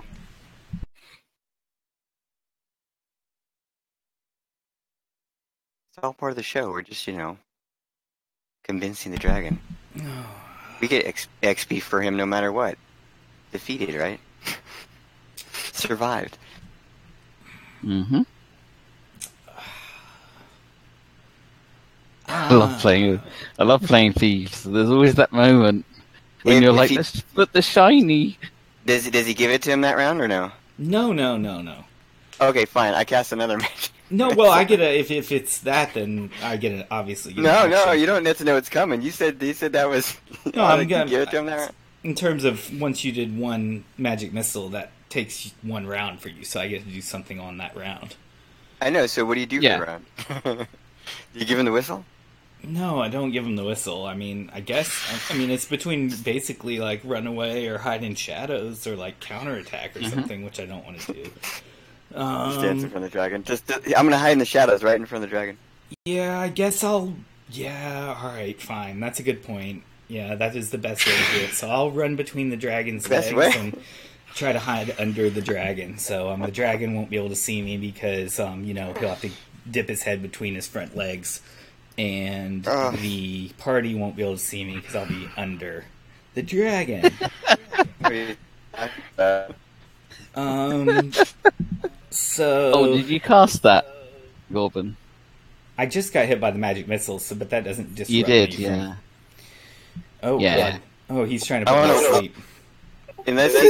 Unless he's going on the next round, I want initiative versus Gorbin because I will magic missile him again if he does not submit to this shit. So, do I attempt my hide in shadows before the sleep comes or after? Yeah. So someone casts an offensive spell on you, so you get a round to do as much as you can in one round. It looks like I've got a 35% chance. Which I fail. So I run under the dragon's legs and I guess receive a sleep. Yeah. And you go to sleep. Okay. Okay, so that his sleep is on the other round. Okay, cool. I hate to do that kind of stuff to another party member, but it's better than seeing him killed over a goddamn whistle. Somebody pick that thing up and give it to the fucking dragon. I will do that. Boom. She picks up the whistle and she gets on her knees and hands it up to him. The drake extends its great hand, and as it does so, it begins to shimmer and change. I need to whisper a little thing to Lex real quick, okay, Lex? Mm-hmm. Yeah. Whisper just to maybe he turns into a good guy. It was a test of the Ice Princess.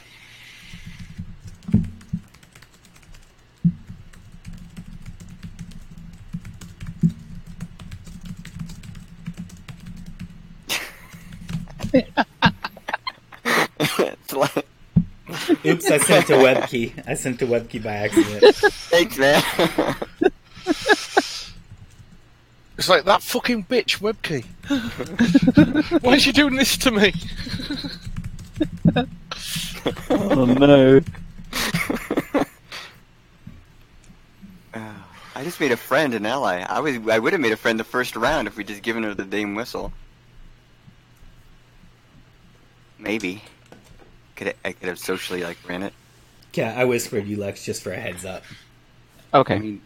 You pluck the whistle from his pockets. You go through his shit, but you're looking for the whistle. So you find the whistle. Okay. And you offer it out. And as it starts, you make contact to give it over. The dragon changes form. It takes on a more humanoid human form.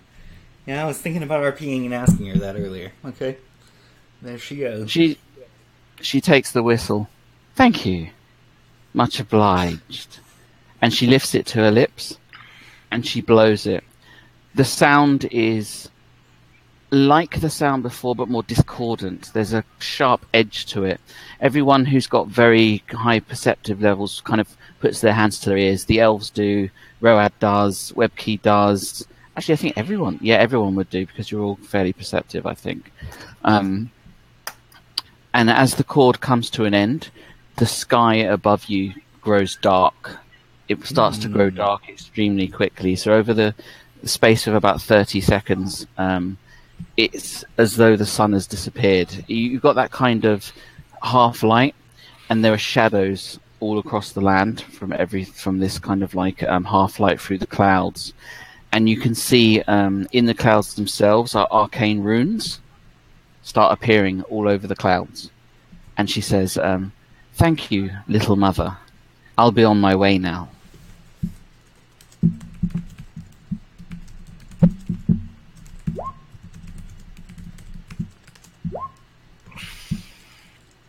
Maybe not Gorbin, he sleeps a lot. I'll be right back. So, AFK a second, sorry. assuming no one's going to stop or initiative her, she'll just leave. She'll go about her business. Yeah, that's what we wanted her to do. Ugh.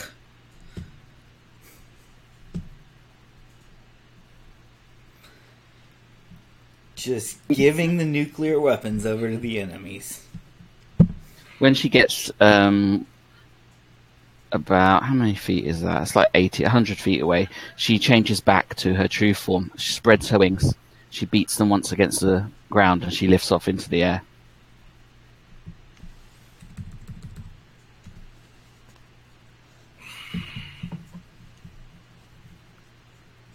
Don't worry, we can get it back one day, I'm sure. Nah. We had it. Yeah, I can't remark on it. I'm sleeping. Well, you're only asleep for one round. Oh, one round? Okay. I thought it would be surely several rounds. It was just a what? It was just the command spell. Oh, command. Gotcha. Yeah, you're right. Sleep, I get up sleep, you after get a save throw. Alright. I say, oh, pardon, I just had to take a quick cat nap as I pat down my sides looking for the whistle. You looted me! My own party looted me.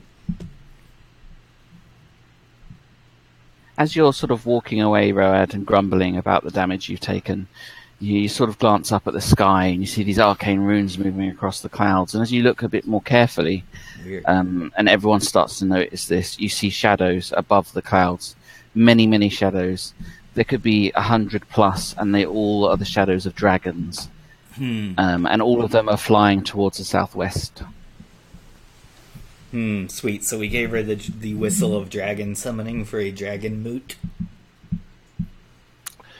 Yeah, but we can also look at it this way. We could always go northeast. If they're going southwest, we can go northeast. It's a cunning plan. That is a cunning It's plan. a plan with no drawbacks. I would just like to point out before something deadly happens, Webkey was healed for 7 and Snow was healed for 12. Okay, cool, thanks. Let me see how I am after 12. Much better for sure. Yeah, above half and stuff now. Well above half. Okay. Thank you, clerical dwarf.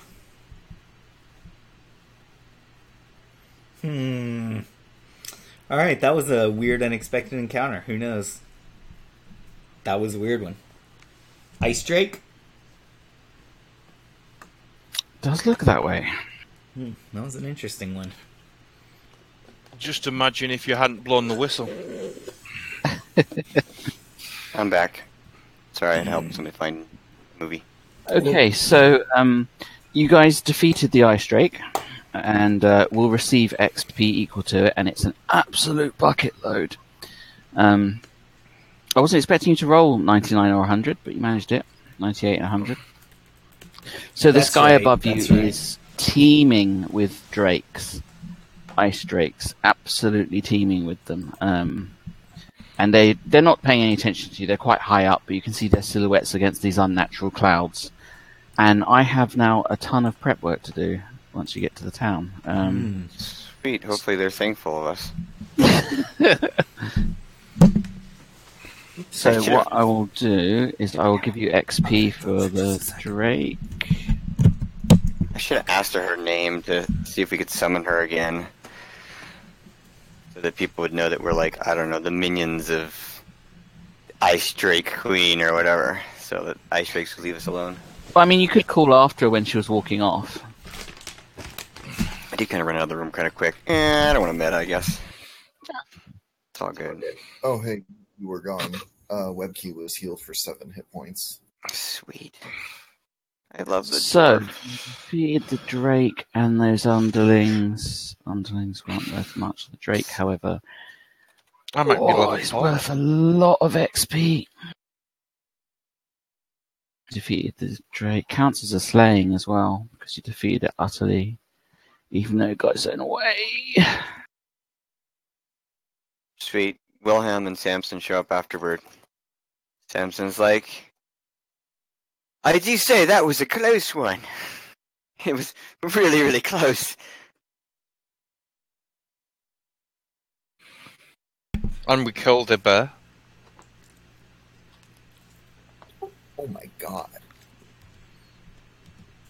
You defeated a young adult Drake. Take that. You all receive... I can't believe you rolled so high on that summoning table. So you all receive 12,250 XP, which is probably going to level you like something mad. Well, I was level 3 still, so that should be quite good for me. It's like or that meme from Indiana Jones. You know where he's running from the Aborigine guys? Sometimes it's like not your level. I didn't know what I started on, so I just started on flat 3. So XP level averages. Let's have a look. I'm going to have to do maths. I think I was on So- 6450. I think that's going to make me a sixth level rogue. Whereas I was 4th level. So it would double level me. Barely. Yeah. That's only going to level me 1 to 5. If it was about 1,500 less, it would not double level me. I'll be on about 18,000 experience. Mm-hmm. Give or take. 12. I was thinking 21. I'll be 4th level. Yeah, yeah. I'll be... Yeah, I'll be 4th. Okay, I'll be 5th then. I'll go with the 5th instead of the 6th. I'll set mine at 18,000 instead of 21,000.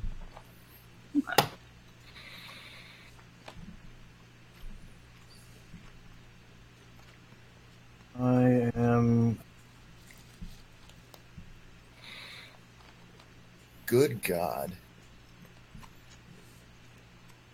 So I'm assuming I have 3,000 or the 5,000. We're maxed over our level, right? That's what we were before. Actually, I don't know. Does it have? Do you have a number? I'm pretty sure I gave 18,500 maybe. Yeah, I don't know. I mean, Yeah. would everybody be on the same number? Roughly, I would I think. thought more or less most So of what- us were on the same number. So what was the same number? Because my brain was not. Yeah, we Maybe. were on the same number, and it was enough to bring I thought we were on the 9,000. thief. I thought we were on Isn't there 9,000, and you've just added 12,500, so that'd be 21. Yeah, yeah. No, that's actually right. Yeah. Let me So go we're to all my on... notes. We're all 5th level then. Except Yeah, for the probably, thief, yeah. who's 6th level. Yeah, that's right. The thief chart's different, but so 9,000. the thief does, okay, reaches cool. 6th at 20k.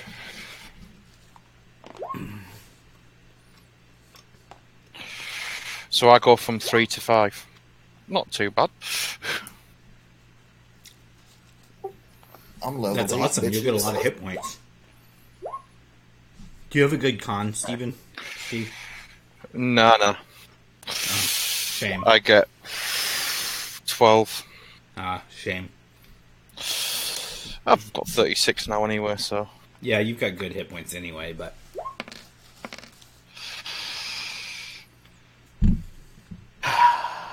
Four.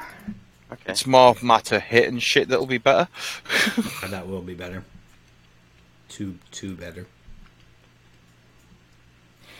17. When do Rangers get spells? Rangers start getting spells at like 8th or 9th. Pulse at 8. I'm getting closer to spells.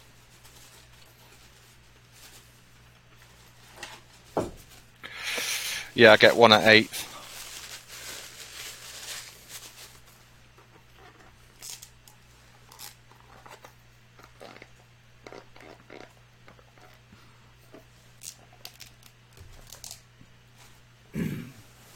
As a thief, I can kind of eventually get them through this thing called thieves can read scrolls. Yeah. I need some magical armor or something. I need like an earring of protection or... Yeah, we need ROPs, rings of protection for sure. Plus 5. Or are you more by the book? I usually give... No, we'll use your... Yeah. Okay, so... No, I like lots of... In my NWP method, everyone gets one NWP slot per level. Not one like every 3 levels. So every time you level up, you get one NWP slot. Yay! Oh crap, I forgot about that. The base amount you start off with is also bonus.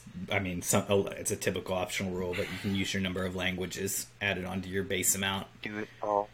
And instead of, in the book, it's like 3, 3, 4, 4 or something. I think we decided all can start off with... I think we decided all classes start off with 3, plus your intelligence number of language bonus, plus 1. I mean, it's always 4 because you get 1 for first level. So base of 3 plus 1 per level. So at first level you got 4. If you have intelligence, you might have more than 4 at the base. And then every level after that you're adding 1 on. Cool, so I've got 2 NWPs to look up.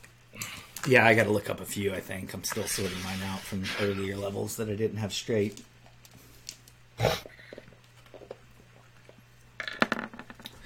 Well, that's an ugly dice, Sunlord.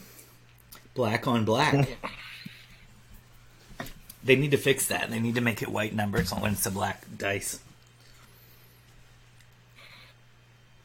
Who all has 3D dice turned on and who's got it off? I have it on. I have it turned off. I can turn it on. I used to have it off. I had it off for years on Roll20. I kind of hated it. But now I decided I like it. It definitely looks good on the stream.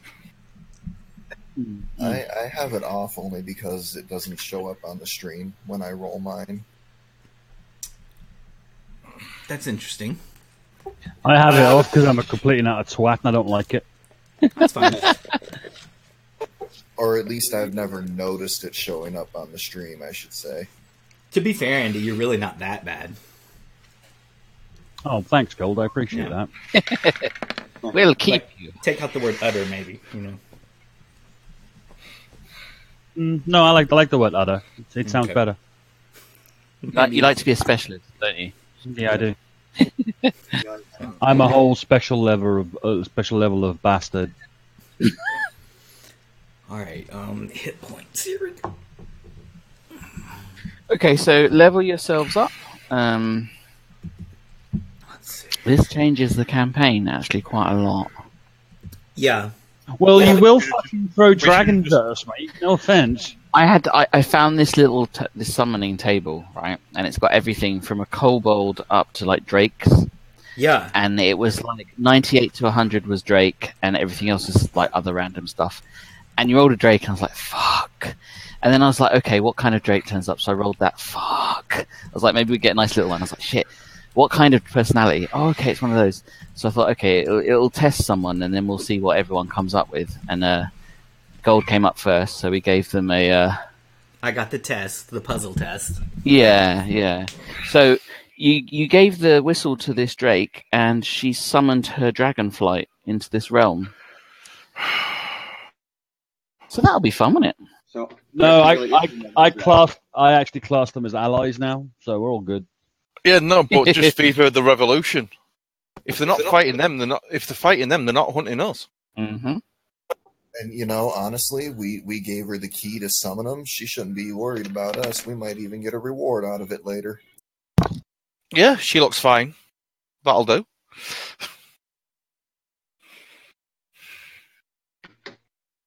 See, you guys are all level 5. I'm only at level 4, but in 2 classes, so technically I'm level 8. I'm happy. Yeah, not a huge fan of AD&D multi-classing, but it's okay. I mean, it does. I don't know. As a practical matter, it comes out to work, and that just kind of surprises me because it doesn't seem like it should work. Like the multi-class person's usually like one level less than everyone else, but except for in 2 classes, so it seems like you're either lower or you're double everybody, depending on how you look at it. But as a practical matter, it kind of works out fairly equal, I guess. I mean, I don't mind being, in each class a level lower than everyone else. It still works out. I'm still very finished the night on my own. Yeah, I think so, Andy. Right, okay. Is that true, Lex? I think he's just popped out. Fuck's sake, Lex! He'll probably be back. I think he's not gone for the whole night. He'd be back for a month. Stuff is Be back in a moment. I'm doing leveling up stuff while I'm here. I don't believe he was willing to risk all our lives for a fucking whistle. It's like that. I do. He's a thief. I didn't even think that everybody wanted to give the whistle back. I thought that was just a WebKey thing, or just a JSON thing. But no, it was just kind of one of them things. It's like they're getting hit. I haven't been hit yet, but I'm pretty sure he's going to hit me soon. Give him the fucking whistle. He got summoned by the whistle, right? He's like, "Who summoned me?" I'm like, "It wasn't me. It's this whistle. We found this whistle, and we want to give. We were returning it to you because we know that you probably don't like being summoned." That was the strategy. Yeah, no, I follow you on the strategy. I mean, I probably would have followed it more. My strategy was let's not get killed. Yeah. I would have followed it more if the dragon demanded it, as opposed to the fellow PC coming out with the strategy, but whatever. Yeah. It's alright, you amused the Drake greatly. I mean, I would have rather given him gold, but I didn't have very much gold to offer. But anyway, I guess he was, or she was appeased by the returning of the whistle. So all we did was basically, summon a dragon flight onto the continent, so no big deal there. No deal at all. Hey, like I said, we let her bring her kin into this realm. She should definitely be rewarding us at this point. Yeah. Perhaps you should. But I have got a cunning plan. Maybe we shouldn't tell anybody about this. Yeah, I think that's probably our best option is not to mention it. What was that? We have never seen a dragon. I've never been dragon, you say? I wouldn't even know how to blow and a whistle. And what dragon do you talk about? I did not know any dragons. Dragons are weird creatures. I've never seen one. Bye-bye, gotta go. If I was smart, I would have tried to make an allyship with them to kill the Inquisition and take over the continent. And see, right dragons. Everybody denying a dragon and Gorbin being, a brewer and all that. He's just been sampling too much of his wares when he brags about beating the hell out of a dragon with a column of wind. Do not worry about the dwarf. He likes his ale too much, if you get my Yeah, he likes the ale, and then he likes to make stories. When he says a dragon, it was a pet lizard. I mean, who's going to believe anyway that he beat a dragon with a column of wind? He had a pet dragon, a bearded dragon lizard, and he called it Frankie. That's all I know.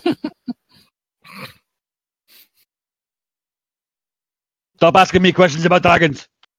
Is that convincing enough to you, Ref? Asking questions about dragons. My thief skills. We do not say the D word. I do not know what you are talking about, Mr. GM. Shush. How to detect Chinese help updates. How does this thing work, dude? That is my God. Really hurting my ears. 12%. Stop it! Are we talking weird? Yes, I'm talking to you. You sound like Ant-Man's tinier, high-pitched sister. No, he sounds like. Oh, I'll never sleep again. No, I'm not going to sleep tonight either, to be fair. Theodore, Jesus. What's worse is not the talking, it's the laughter. Yeah.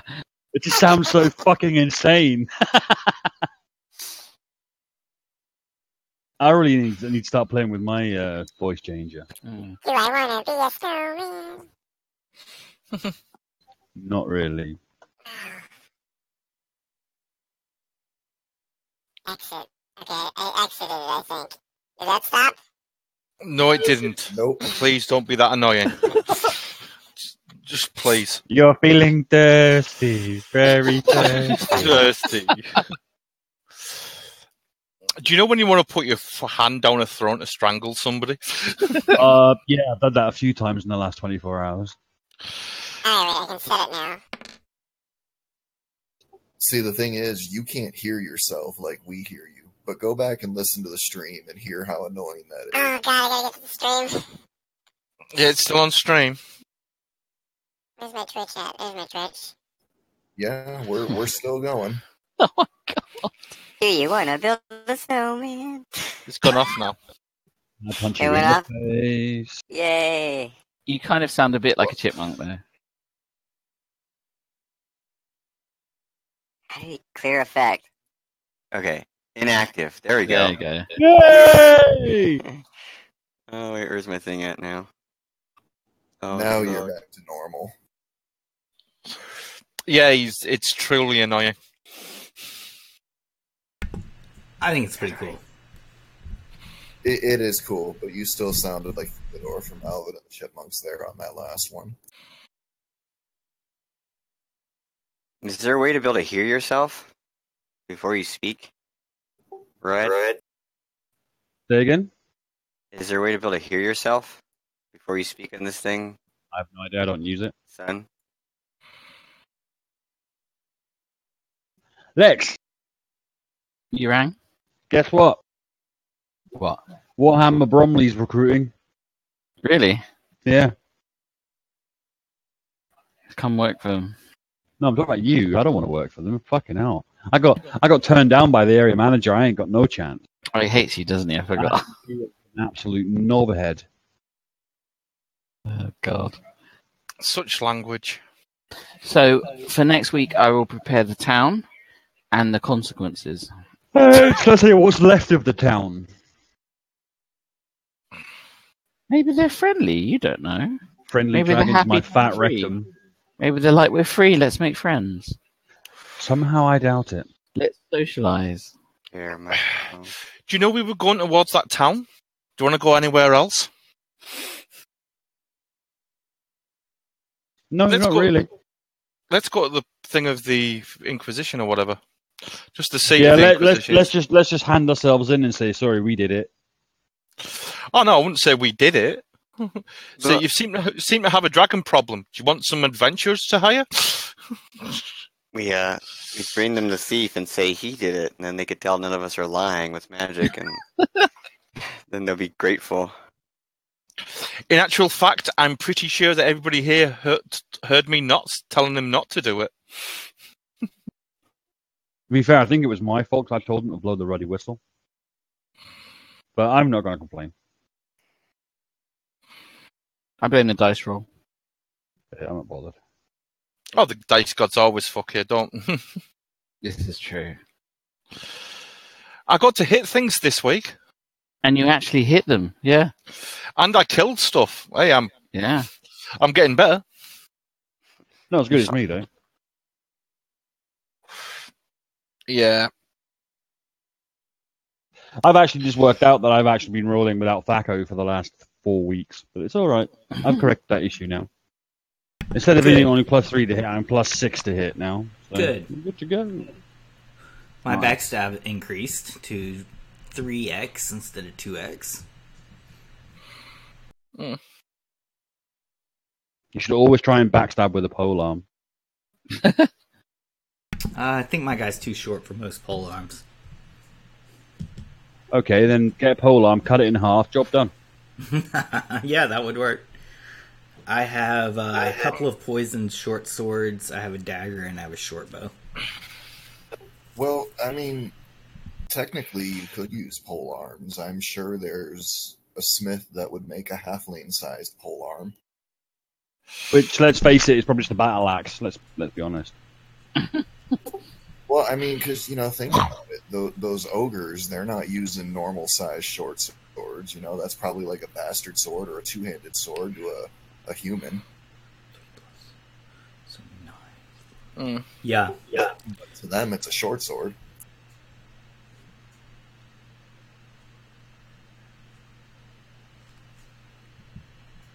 It always made me wonder, too, is there some kind of DM discretion as far as that goes? Like, realistically, a dwarf getting hit by a giant's short sword, it's only going to do a d6 damage? I don't think Lex follows standard creature templates, so I wouldn't. No, you see what I mean, though, right? I mean, technically, a short sword does a d6, d8, but a giant's short sword hitting a halfling? Yeah, there's no way. No, but that's the thing. That's the thing is, and normally maybe that might be the case in normal games, but Lex doesn't follow templates. He adjusts creatures depending on what we are. So yeah, I don't think exactly. I'm overly worried about it. Yeah, because I notice things like that, and I'm like, that's really stupid. It's because you're fucking anal. Or a dwarf using a bastard sword against said giant. He's basically sticking it with a needle. Oh, I don't mind if it goes wrong way, it's the other way. No, to be fair, the way I look at it is it's not about doing physical damage, it's about using that weapon to the best advantage to bring down a foe. So maybe if you are getting slapped, don't forget the halflings tend to be quite agile, so maybe he did hit but didn't hit hard enough. It's all about characters and races and stuff. So whereas a dwarf might fight a giant with a knitting needle per se, he's still going to do damage if he hits it in the wrong places. Did you guys hear a sheep a moment ago? Yeah, I did. Okay. Yeah. I ignored it. You're not losing your mind. Sorry, this thing is weird. It's got sheep noises. I'm changing my vampire character to a Malkavian now. I'm just going to pretend to be a sheep the entire time.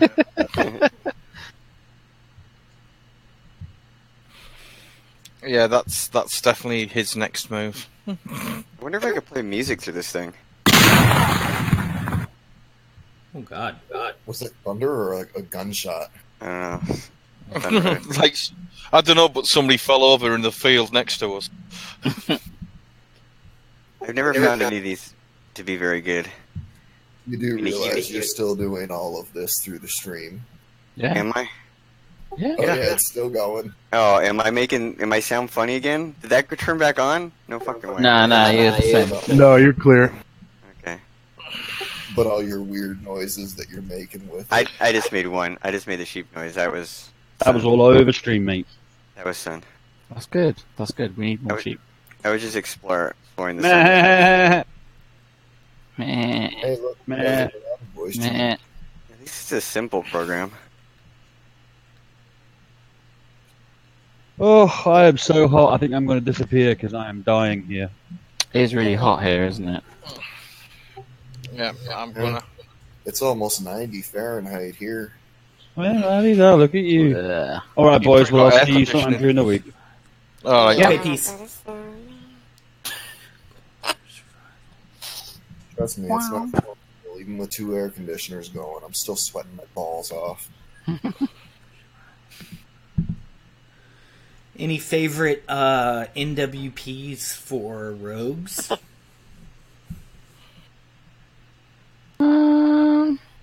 Depends if you're sneaky or if you're chatty. If you're chatty, I'd take social ones.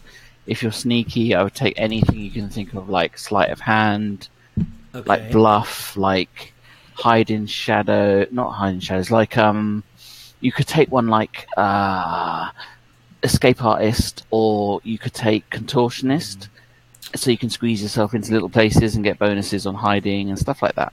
Okay. Don't forget also, Gold, to check in the complete Book of Thieves. there's there's loads. new ones in there. Yeah, I'm looking in a thing from a later book, and I'm wondering if they're all compiled in it or not. I don't know. Some of the ones Lex just mentioned are definitely not on this list, but they may just be kind of ones that we can make up. Well, I mean, from the way you've been playing Yellow Snow, you know, from the Thieves Handbook, I would definitely go with fast talking. Okay. Let's see. Here's if it means anything, it's distraction and Connie. You know. That one's not on this list I'm looking at either. So I guess this list isn't very complete. Okay, I'm looking at a list in Purple War. Let me go over to Thieves Handbook and check that out. Proficiencies. Yeah, that's where I'm looking at. Is on new Purple proficiencies. Here we go. Fast talking is definitely. I mean, the way you've been playing it anyway. I'll probably get that. Oh, I'll probably get several of these. These are good. I like these. Yeah, I like these. Good. I figured I'd tell you about it because not a lot of people notice that in the class handbooks there's new proficiencies. Well, I would have thought they were on the list from the players' options, skills, and powers because that's a later book. So I'd think they would all be incorporated, but they're not. Nah, that book's lame, dude. That book's retarded. I hate that book. Dumb book. All those ones that the red and black books. I hear ya. I'm not talking about using the rules from it. I'm just saying it's got like one of the more comprehensive lists of NWPs. Yeah, there's lists a lot, and the descriptions are a lot better in that one too. Because there's a couple mistakes that they had in the player's handbook version, like when they're describing snares, set snares or whatever. Yeah, they actually mention that it's used for hunting, which is really confusing for some players that are trying to get one over on the DM. To be able to go with a hunting party without causing a penalty to the hunting party's dice roll, just because they have set snares. So that description in that book, it really sets the two apart. Set snares is used for small game, and hunting is used for large game. Gotcha. And they don't cross over.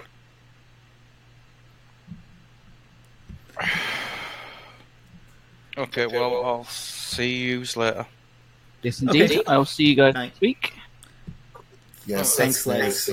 Seems more like the set a trap and wait, whereas hunting, is your stalking team and whatnot. Yep. Yeah, hunting is for stalking down large prey. And if you're not proficient, you actually cause a penalty to the die roll for the hunting party. Yeah, that's why I took set snares, was to be, to justify being able to survive with my Arctic survival. And then on top of that, took the animal lore for the little bonus for trapping animals.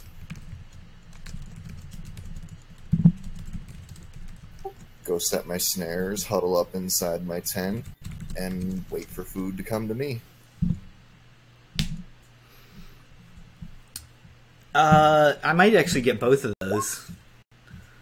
Do you think that'd be what would be? I mean, that'd be like mastodons or something, right? The hunting one.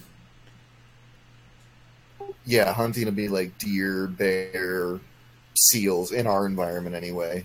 Mastodons. Whereas set snares is like little snow hares. Well, I definitely, I'm gonna get. I'm putting both of those on my list. I've got enough NWPs. Those both go with my character type. With set snares, though, you can also, as a rogue, you use that to like make traps. Right. To like hurt people. Right. There's a difference between the warrior set snares and the rogue set snares. Cool. By the way, son, this voice changer is oh my god, it's so funny. What'd you just say was funny? I missed that, I guess. Oh god, this voice changer is so hilarious. You have it now too, I'm literally crying right now. See, you picked it up too? Yeah, and it's only like 1.2 megs big. It's not like a big program or anything, which is cool. Just to kind of out of character curiosity gold. You said that Yellow Snow is fairly strong. How's his charisma? Not good. I mean, it's like 10 or 12. It's like 10, I think. I can look if you want me Average. to. Yeah, it's in the average. He's got good physical skills and bad bottom of the chart skills. Take a look at intimidation. Just, based on the way you've been playing him. It's not so much, I'm going to kill you, but, you can use charisma or strength with it. I'll talk to you later, guys. Take it easy. All right, good night, Jason. All right, have a good one. Yeah, I see that. Strength or charisma. I mean, do you think that would work with a halfling, like bowing up on somebody? Dude, if the dice roll says it works, it works. Yeah. Fierce little halfling, huh? Let me count up my points. I think I've got a lot of points, so I think I still can easily. The only thing I can relate that to is you saw the picture of the kitten that we've got, right? You posted a lot of cat pictures. I'm not sure which one. Is this in the Discord today? Yeah. You guys were posting. Everybody was posting cat pictures earlier. So I saw like 5 different cats. I don't know which one. It was about 2:45. What was the cat doing in the picture? The kitten with me. Anyway, he's only about 10 weeks old. We just got him, away from mom and whatnot. And as small as he is, his personality, his attitude, he intimidates our American Bulldogs. That is hilarious. So, I mean, think of it that way. You might be a halfling, but it's all about attitude and mannerisms. Yeah. In my other game that I'm a player and that Tyler's the DM, my Thursday game, we're getting attacked right now by Intellect Devourer, and Tyler said it's the size of a Chihuahua, and our whole party's scared of it. Well, yeah. I mean, like it's not size, it's presence. Yeah. That's how I always interpreted intimidation. Anyway, I mean, they're dogs for illithids, lap dogs for illithids. If you look at in the elves, I can't remember. I think it's in the elves handbook. Elves actually have like an innate ability to intimidate, become more fierce than what they actually are. Oh yeah. I think they call it presence or something like that. Yeah, something like that. It's like an innate thing. But, I mean, it's all about your personality. And, I mean, the way you play Yellow Snow, you could easily justify a charisma intimidation or even a strength intimidation. I'd have to do... I'd get a better roll if I did strength. I'm going to do a lot of, things that he would get, not because he's a thief, but because he's a fur-chin halfling, though. Like Winter Survival. Well, I've already got Winter Survival. I'm trying to look and see what else I should get that's similar to that. Like I'm thinking about taking hunting, set snares, tracking, and trailing. All of those. Yeah, but then I'd be kind of ranger-like, though. We already have a ranger, so I don't know if that's smart or not. Let me count up my slots. So I also wanted to take reading and writing common. And that costs 2. It's never a bad thing to have more than one person that can do things. Good point. Think about it. The ranger, he might have a bad roll. Then you go ahead and take a look at the tracks or the trail, and you have a good roll. Okay, right now I've got 1 slot left, unless I get rid of something. What is alertness? Alertness is really good. It's pretty much perception. If the DM actually uses surprise checks rather than perception, alertness is really good. It basically gives you a +1 to your dex reaction bonus when it comes to being surprised. So, in order to be surprised in normal AD&D second rules, the DM rolls a D10 for each side in an encounter. Right. So player side and NPC side. And if the players come up 3 or less, the player side is surprised. But that's adjusted by each individual's dex react and whether or not they have a familiar, because familiars give you +1 dex react, and then a successful alertness check gives you +1 dex react too. So if your adjusted roll comes up over 3, then you are not surprised. And in fact, if there's no adjustments to the dice roll, if you have +3 or higher from a combination of any of those things, you can't be surprised. Unless the enemy side is super stealthy, like if they're elves or whatever, you know how elves give -4 to enemy surprise rolls? Yeah. Yeah, same thing with like halflings, they give like a -3. There's other races that do it too, and a lot of monsters too. I think there's some monsters that give up to -6 to enemy surprise rolls.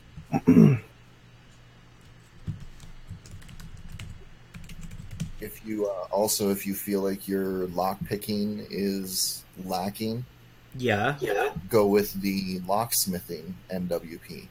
Does that help with unlocking or only with making locks? It gives you a 10% bonus to your lock picking skill because Ooh, that's pretty cool. Might get that. Now I'm starting to write down a wish list. Is that from the Food Handbook? Yeah. Yep. That's awesome. Although, isn't that one of the ones that only locksmiths can take? And in order to be a locksmith, you have to be... Is that a kit? You have to take the kit or something. There might be one of those. It's kind of vague. It says besides troubleshooters, dwarf and gnome thieves of any kit can take the locksmithing proficiency. Well,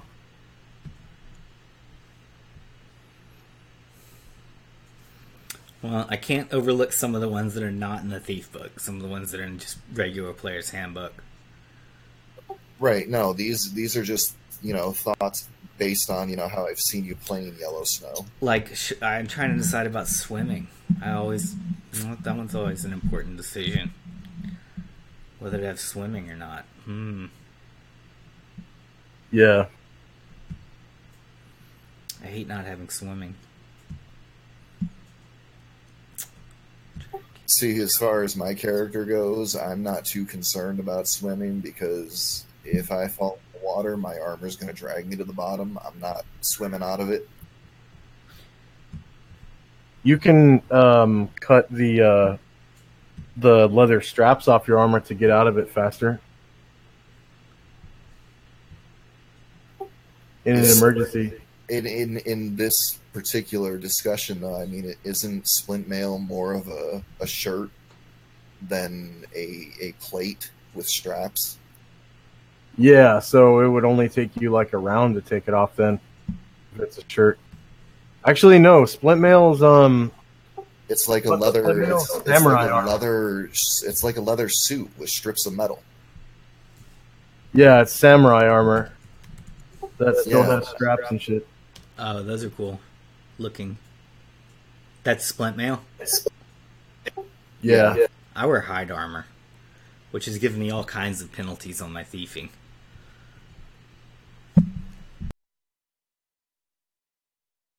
Well, I mean, do you want a thief or do you want to in between possibly not get hit? Yeah, I went with in between. I mean, he's strong for a thief, so he's kind of a fighter. He's not a warrior, though. He's not a multi-class either, of course. He's just a thief, but he's a strong thief with good armor class because he wears... Also, I just figured the hide, to me, also made sense because of the temperatures outside. Well, my argument for hide, you shouldn't get any penalties. Because, I mean, it's just a little bit stiffer of leather. I actually couldn't find it in the book. Like, it didn't really say hide, so I went with the stiffest armor penalty.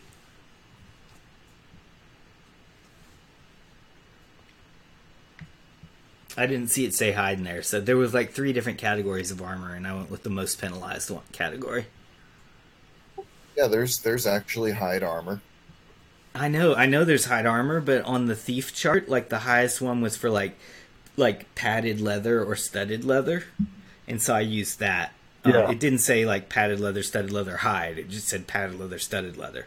Or then the other penalty was for regular leather. You mean for your penalties? Yeah, and then no armor is no penalty.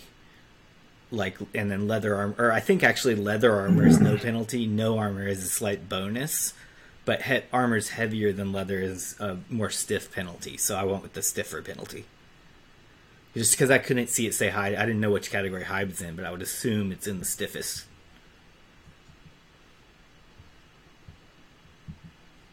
I don't even know if hide is allowed for thieves. Maybe that's why it wasn't listed. Maybe they're not supposed to wear it at all. If that's the case, table in the Thief's Handbook has every single suit on it. Oh, does it? Okay. Yeah. I looked at the PHV, I think. Well, so what's it all say the way for up to hide? full plate. Let me open that, actually. Let me find it. If you're gonna look on it, then I'll just look on my character sheet and see what I've got compared to what you say that it says in Effects there. of armor on skills. Table 38. Yeah, it's got no armor, elfin chain, studded or padded, hide, ring or chain, brigandine or splint, scale or banded, plate mail, and then plate armor. Oh, how fun! Hide. Yeah, hide is minus 60. Oh, 60? Hide is minus Jesus. 60 pickpockets. Yeah. Oh, that's worse. Okay, I'll just take a picture of it. No. Can you read them to me, and I'll type them in while you go? I already did the pickpockets. Yeah, minus 60 pickpockets, minus 50 open locks. Oh my god. And find remove traps. Minus 30 move silently. Minus 20 hide in shadows. Minus 10 hear noise, and minus 60 climb walls. That effectively brings you down to 0% to climb walls. Well, I've added points to unless it, so you have extra points in it. Yeah. I do. I have a lot of points in it. I've most of the time I don't do. I have a dexterity bonus in it. I have a racial penalty in it. Believe it or not, I lost another 15 on climb walls from being a freaking halfling. But I've added 45 and I've spent 45 on it. So I'm up to 35% climb walls now. Unfortunately, my open locks has just descended to negative 15. Ouch. I have a tendency to lock us in places. Oh, here's an unlocked door, guys. Let me try my open locks on it. Oops, now it's locked. We're locked in. Yeah, leather armor is the only thing that's technically no armor. Oh, man. Hello. Those penalties are severe. So I put the penalties on. Thank you for reading them off to me, Gargamon. I put them on, and those are very severe. Yep. Hide is not a thief armor. I was using the penalties for studded leather. Yeah, you basically want either no armor, which is really good for thieves, or leather armor. No, dude, but I want to wear like hide armor and stay warm and be a little like fur-chin halfling with a. I did do one innovation. I did do one innovation on the hide armor. I'm getting like polar bear hide so that it won't be as much of a penalty on my hide in shadows because I do hide in snow a lot. Oh, yeah. But that's not where the worst of the damage is. I mean, hide is really screwing up my pickpockets, for example. I've spent 40 points in pickpockets only to end up with a 5% chance of succeeding at it. Ouch. That sucks. Yeah, I mean, I can always take off the hide armor if I have time. You know, if there's time to take off the hide armor and intentionally do the thief thing. But my walking around stuff is the hide armor, and that's what gives me the AC 17, so I'm going to stick with it. I'm going to eat those penalties, horrible as they are. There is... Hold on, I'm looking, because there is something, an armor that lets you hold... Elven Chain. No. Magic Hide. Do you think that if we kill Road, I could get a magic hide off of him? Is his hide magical? I guess that depends on your perspective.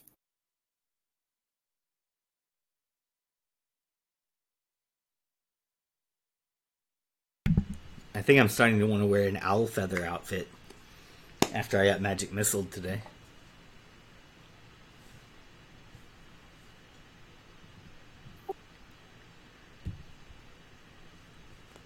Yeah. All right, I'm super depressed about the hide armor thing, but I'm gonna keep it on because I think it goes with my personality. I'm gonna ask Lex about the polar bear thing. And, like you said, to do your thief thing, you could always just take it off, if need be and if circumstances allow for it. Yeah. Sometimes that works, sometimes it doesn't, Like climb walls, you're probably not going to take your armor off unless you're planning to come back down to the same spot. If you want to climb walls and go somewhere, you gotta take your stuff with you. Well, that's where you can use the rules to your advantage. You're not wearing your armor; it's strapped to your back or it's in your pack. Yeah, that's true. Yeah, You're penalized if you're wearing it. right. I mean, just throwing it out there. I know. I love the thing about the 10-foot pole too. Like everybody's got a 10-foot pole in their character sheet, and then the DM's like, "By the way, where are you carrying your 10-foot pole?" In my pocket. Man, the hell with that. I have a 100% success rate finding traps. I don't even care. How? Oh, by running into them. Oh, Walking over them. Yeah. That's right. Just walk right through them. Yeah. That's a valid technique.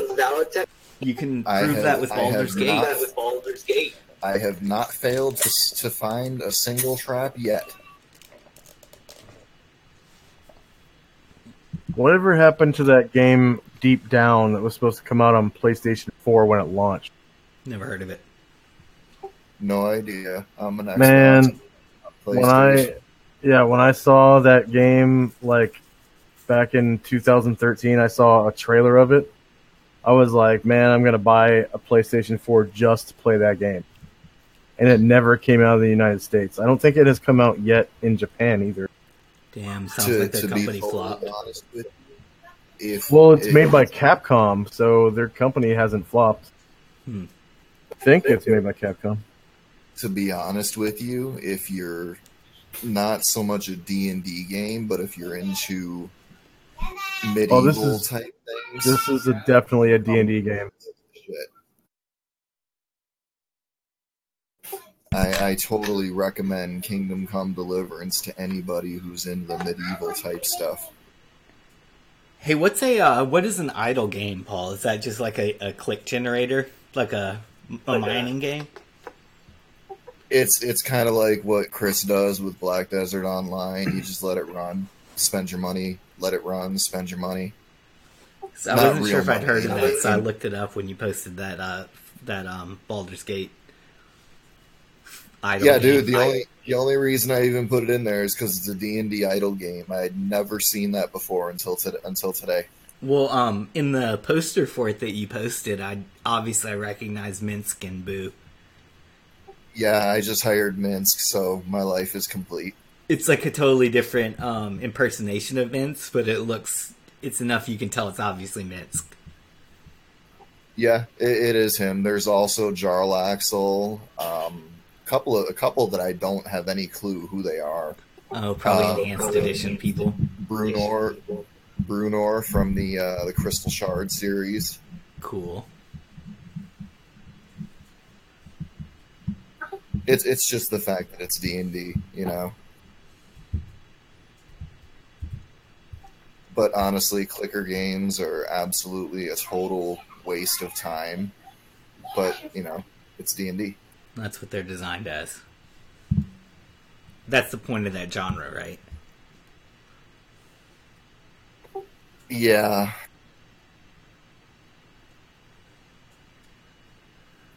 It's funny though, you go to some of these flash sites like Congregate or Armor Games, and these people who play these idle games, they have all these strategies for how to optimize your idling, and it's like, Jesus, just fucking turn the game on and let it run. There you go, it's optimized. Huh. I'm not kidding you, Gold. I believe you. I'm not kidding you. You don't even have to click when it's on. Just like go to sleep. Oh wow! I mean, you can click to make it faster, but you don't have to. That's it. You just turn it on and you let it go. Will Wheaton put out a tweet about yesterday about how Sir Patrick Stewart is going to have a new show on CBS about what happens to Jean-Luc Picard after The Next Generation. And like Jean-Luc Picard's going to be in it, right? Yes, Patrick Stewart is going to play Jean-Luc Picard in a show about Jean-Luc Picard after the Enterprise. It is a Star Trek show. It has to be a Star Trek show. Yeah. But it's about him like as an admiral or after he retires or something. The people I mostly saw talking about it online were gung-ho for as many as possible of the old actors to be in it with him. They were like, oh, if they hired him, they also need to hire da-da-da and da-da-da. Yeah. Although, he could easily go the rest of his career without seeing any of those people ever again. You mean that's what he said? He doesn't want to see them, or? No, I mean, they could just write the story that way. Because, those people could be captains of ships their own and never cross paths with him again. But, I mean, if they want to be jerks or whatever, they could write it that way. Save some money. Not having to hire Brent Spiner or Will Wheaton or Marina Sirtis.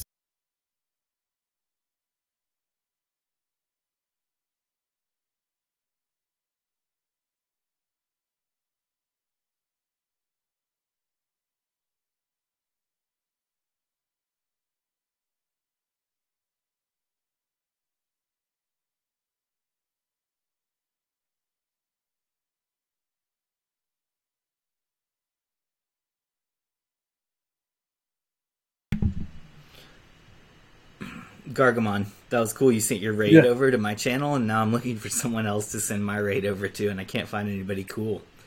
Nobody's playing D&D on Twitch right now. I could do a world building stream because I have a bunch of stuff that I need to do.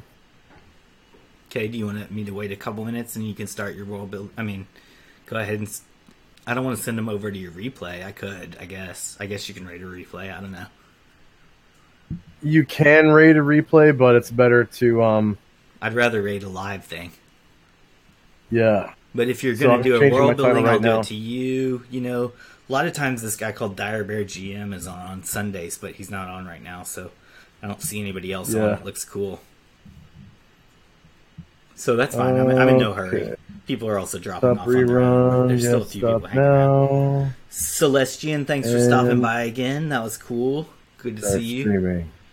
Celestian's on there right now, and that's one of the ones that he's involved with AD&D on Fantasy Grounds.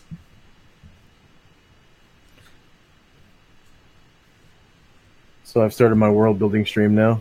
Oh, you're on? Okay, cool. I'll send a raid to you in I'll wait about 30 seconds or whatever for you to get all loaded up. Okay. That's perfect. It's 7 people, and that's including me and probably a couple of other players, but whoever it is, we shall send them. Oops, it looked like your stream was on and then it went down maybe, or did it not? I don't know. Could be my connection.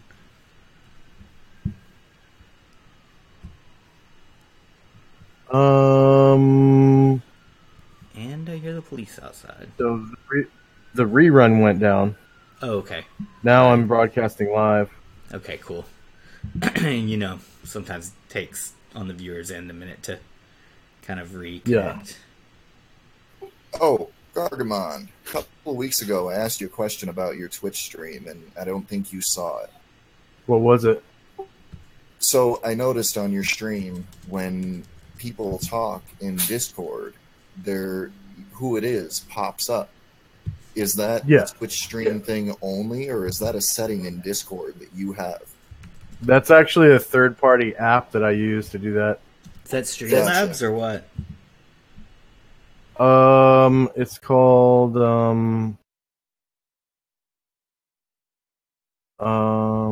it might be Streamlabs. I was just wondering. It's called StreamKit. Okay, I was just wondering if it was a Discord thing, because I was like, God damn, I'd like to know who's talking so I can associate voices. It with accesses names Discord, but it's called instead of StreamKit. going into it. Yeah.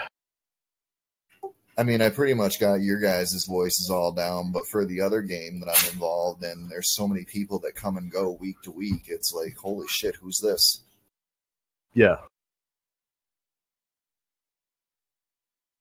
Yeah, it's called StreamKit. The thing about it, though, is you have to set it up for each individual channel that you use.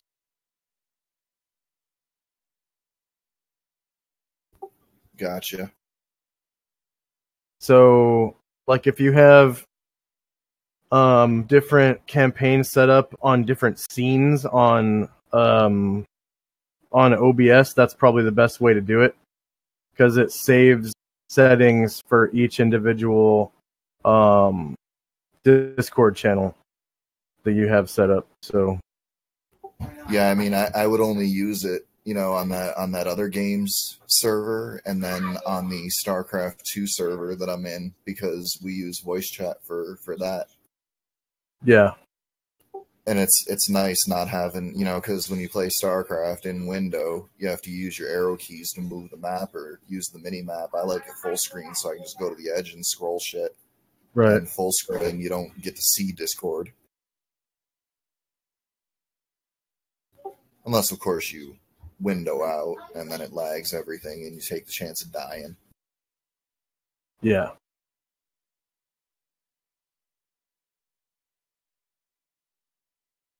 And now that I'm not streaming an actual game, I can turn off some things like my voice changer and stuff like that. Reduce a little bog on your computer. Yeah. Dude, I love when you do that voice for Gorbin. I don't care.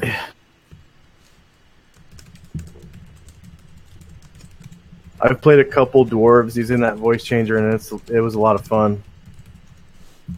See, I don't mind writing in the accent, but talking in it, it's not me. Yeah. Let's see. I have a couple videos of me playing dwarves with that. It's one of them is a 5th edition game. I played about a year ago or so. I've always played my dwarves as the shit talking taunt people types. I could just imagine using that.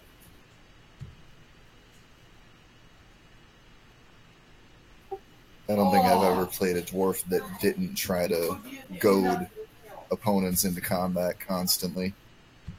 Yeah.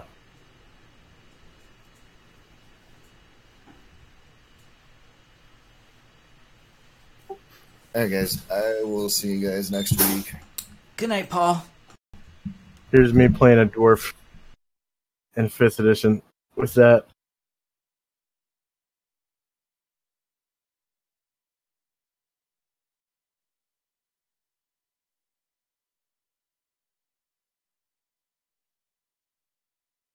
That's before I started using OBS Studio.